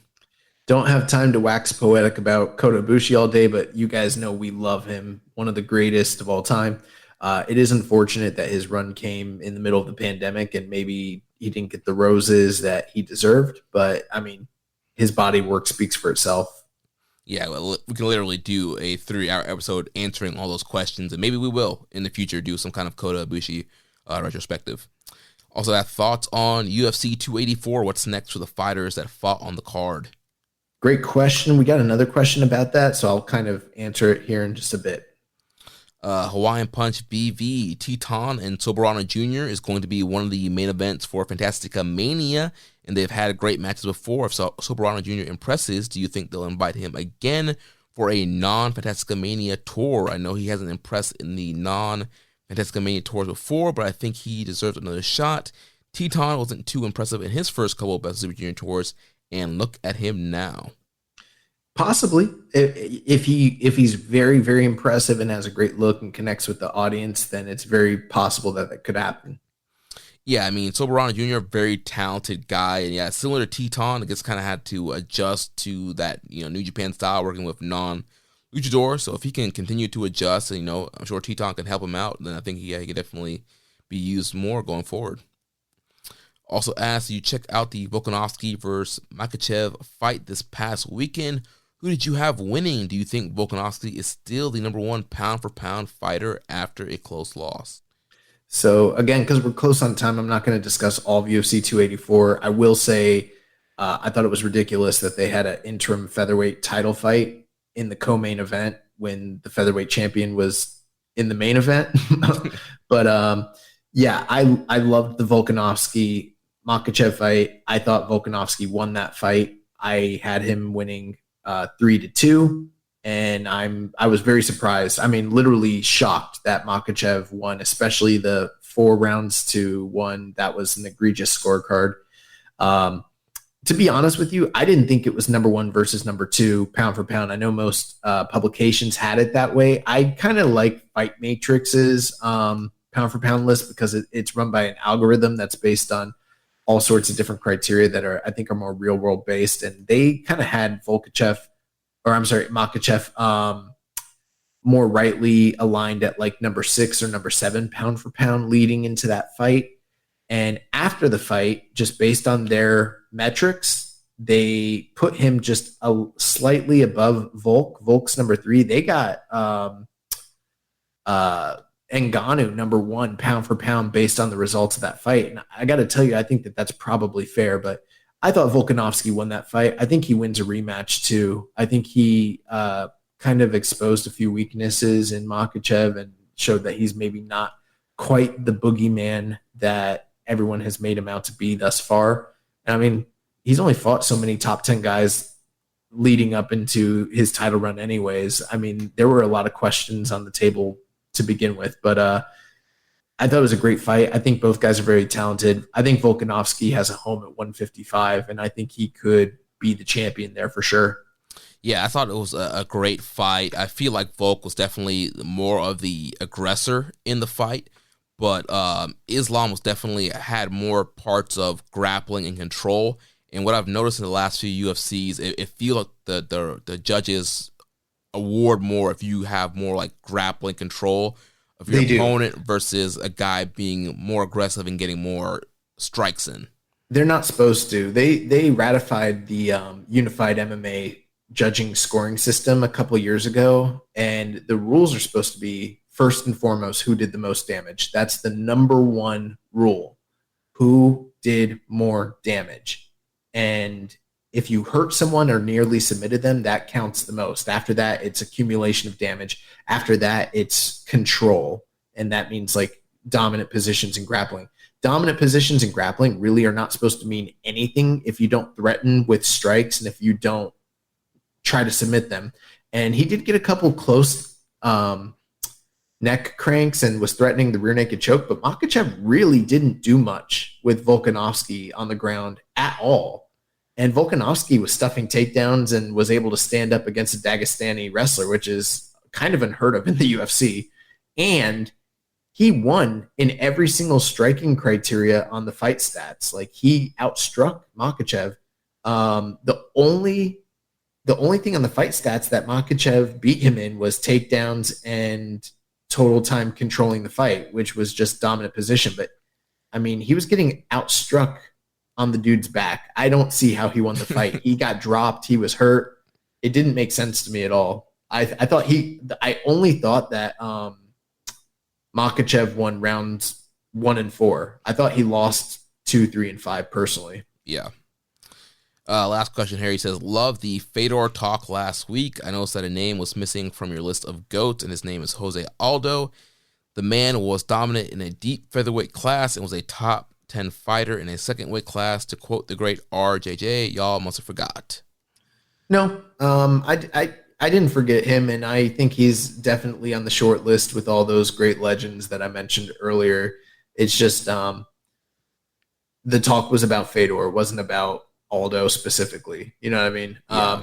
If you think he's part of that discussion, there's definitely a discussion to be had there, especially with how competitive he was in his later career, even just recently before he retired. So, no, I didn't forget. I love Jose Aldo. Nice. Well, that's going to take us to recommended match of the week. So we took a break last week with me being out. So we're going to do some fresh picks for this week. So I have the excursion match of the week. Going to go to Impact Wrestling with Ace Austin and Chris Bay versus Kushida and Kevin Knight. This is up on NJPW World under the Impact section. So you can watch that match if you have a New Japan World subscription. Awesome.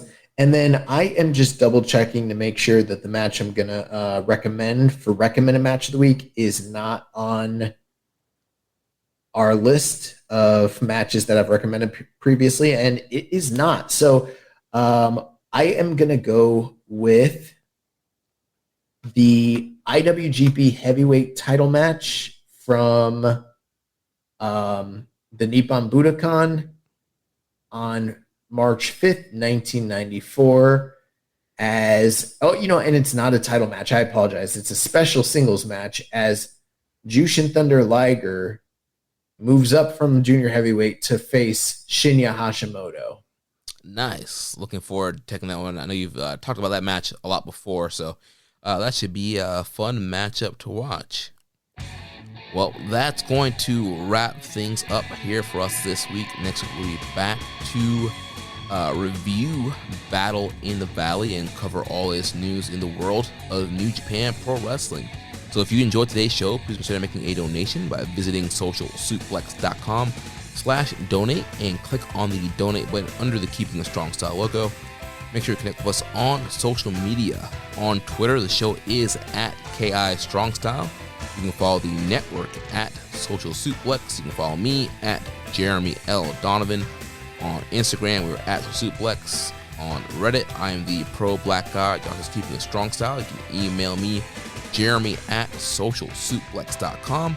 Check out all the other shows that we have on the Social Suplex Podcast Network. One Nation Radio, hosted by Rich Latta and James Boyd. The Grave Consequences, hosted by Caleb and Maserati. All Things Elite, hosted by Floyd Johnson Jr. and Austin Tumowitz. The AEW Match Guide Podcast, hosted by Sir Sam Brown. And the Great Match Generator, hosted by Danny Kukler. Don't forget to subscribe and leave a rating and review. And we will catch you next week on Keeping It Strong Style, the ace of podcasts. Ichiban. Thank you for listening to Keepin' It Strong Style. We'll see you next time.